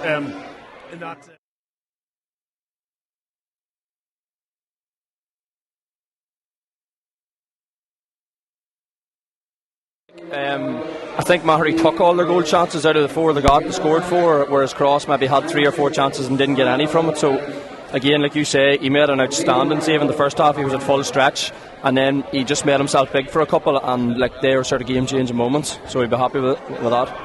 And Brandon, just from a Maghery perspective, 4 goals, 4 different goal scorers, which is a really, really noticeable statistic in the game. Yeah, there are 4 very different goals as well. The first one, great team play. The second one, Brian Fox with persistence and finished it really well. And on the second half, long balls into their 2 really effective target men. The one that Aidan won behind Paul Hughes, particularly good goal as you mentioned earlier. And then Ronan Lappin getting his fist to the end of one, and just it ended up in the right place. So they had a variety in their attacking strategy, probably a greater variety than Crossmaglen had. So with that, it was fairly difficult for Cross to cope with that in their full back line, and that threat was there. It was a persistent threat throughout the second half, and it yielded the scores that mattered and won the game for them. Yeah, and I suppose we also have to say, Rory, credit to Crossmaglen, because they definitely came back into that game, and they probably had a couple of chances later on where they're putting a lot of pressure on, and if they had got a goal, there was going to be a very, very nervy last couple of moments, but Maghery stood that well. Yeah, well, that's it. Like, Cross are great champions, and they never know when they're beaten. We've seen that ourselves in the previous 2 finals against them, when we had a lead built up, and they just keep going. They never give up, and they didn't again. They were going there the whole time to the very end. Like you say, if something just had to get a wee break for them and some of those balls into the full forward line, the goal might have put the pressure on Maghery, but there was a couple of crucial plays. There was the keeper save, and then Labrie catching a ball just under the crossbar from a ball in. So once they were able to see out those couple of attacks, it felt like Maghery were going to have enough to see it out. And Peter, I suppose, yes, this is absolutely the showpiece of Armagh football, our senior final, but it's far from the end of our season, because we've got 2 more games now. Next week we have a junior final, and we have an intermediate final. I'm sure you're looking forward to those matches on Linwood's Armagh TV as well. Yeah, I suppose the intermediate final is the big Lurgan Derby. There'll be a lot of excitement across the town this week leading into it. 2 teams that are there fully on merit, Paddy. Both made their way to the final through hard-fought victories. St Paul's, especially there, have been going through the course, really fighting hard and pulling victories out of games that look like they weren't going to win. So no, it's all set up to be a good game, and if they can get a similar day to this, it'll be a cracking showpiece. Yeah, absolutely. So look, it was North Armagh today. It'll definitely be North Armagh next Sunday afternoon in the intermediate, and it'll be South Armagh on Saturday evening, because Forkhill are playing Balik. So folks, look, thank you so much for signing up, for supporting us on Linwood's Armagh TV. We really love bringing the games to you, and we hope you enjoy watching them as much as we enjoy being involved. And I'm not going to start a run around thanking everybody, because I say it's not the end of our season. But look, we hope you've enjoyed the production. And if I do, I'll just make one final comment about the man behind the camera there, who has put in unbelievable amount of work this week, and he was ringing me weekend. He's put in nearly a full-time job this week in bringing this production, and he deserves a lot of credit. And that man's Paul Heaney, with his trusty sidekick beside him there, Kevin Fox. They were bickering like an old married couple just before the game, so we knew that everything was ready to go, that things were going well. There's a fantastic team there. That has done brilliant work. Sean, Brian, there's Catherine and Katie behind the glass. Gary, I said I wasn't going to name everybody, so I'll not, because I will leave somebody out. But particularly, look, thanks to Brendan, thanks to Rory and Peter. You've been great lads. Really, really appreciate your insight. Well done to the commentary team as well. It's been a brilliant day on Linwood's Armagh TV. It's a brilliant day for Maghery. Hard luck to Crossmaglen. No doubt that they'll be back. And look, folks, we will be back on Linwood's Armagh TV next Saturday evening for the junior final. I'm sorry, Tuesday night minor final as well. Sorry, there's that. So we're even midweek now. But anyway, look. Folks, we really appreciate the support that you give us, that you give to the county. We appreciate the support that Linwoods gave us, Conagh Leonard Commercials, who sponsor our championships as well. We're very grateful. We're delighted we've been able to bring you this championship in the most difficult of years. And look, I think on that point we'll sign off. We'll thank everybody, and we look forward to seeing you back next Saturday evening. This is our 10th senior final, and we are looking forward on Linwood's Armagh TV to the next 10 and beyond.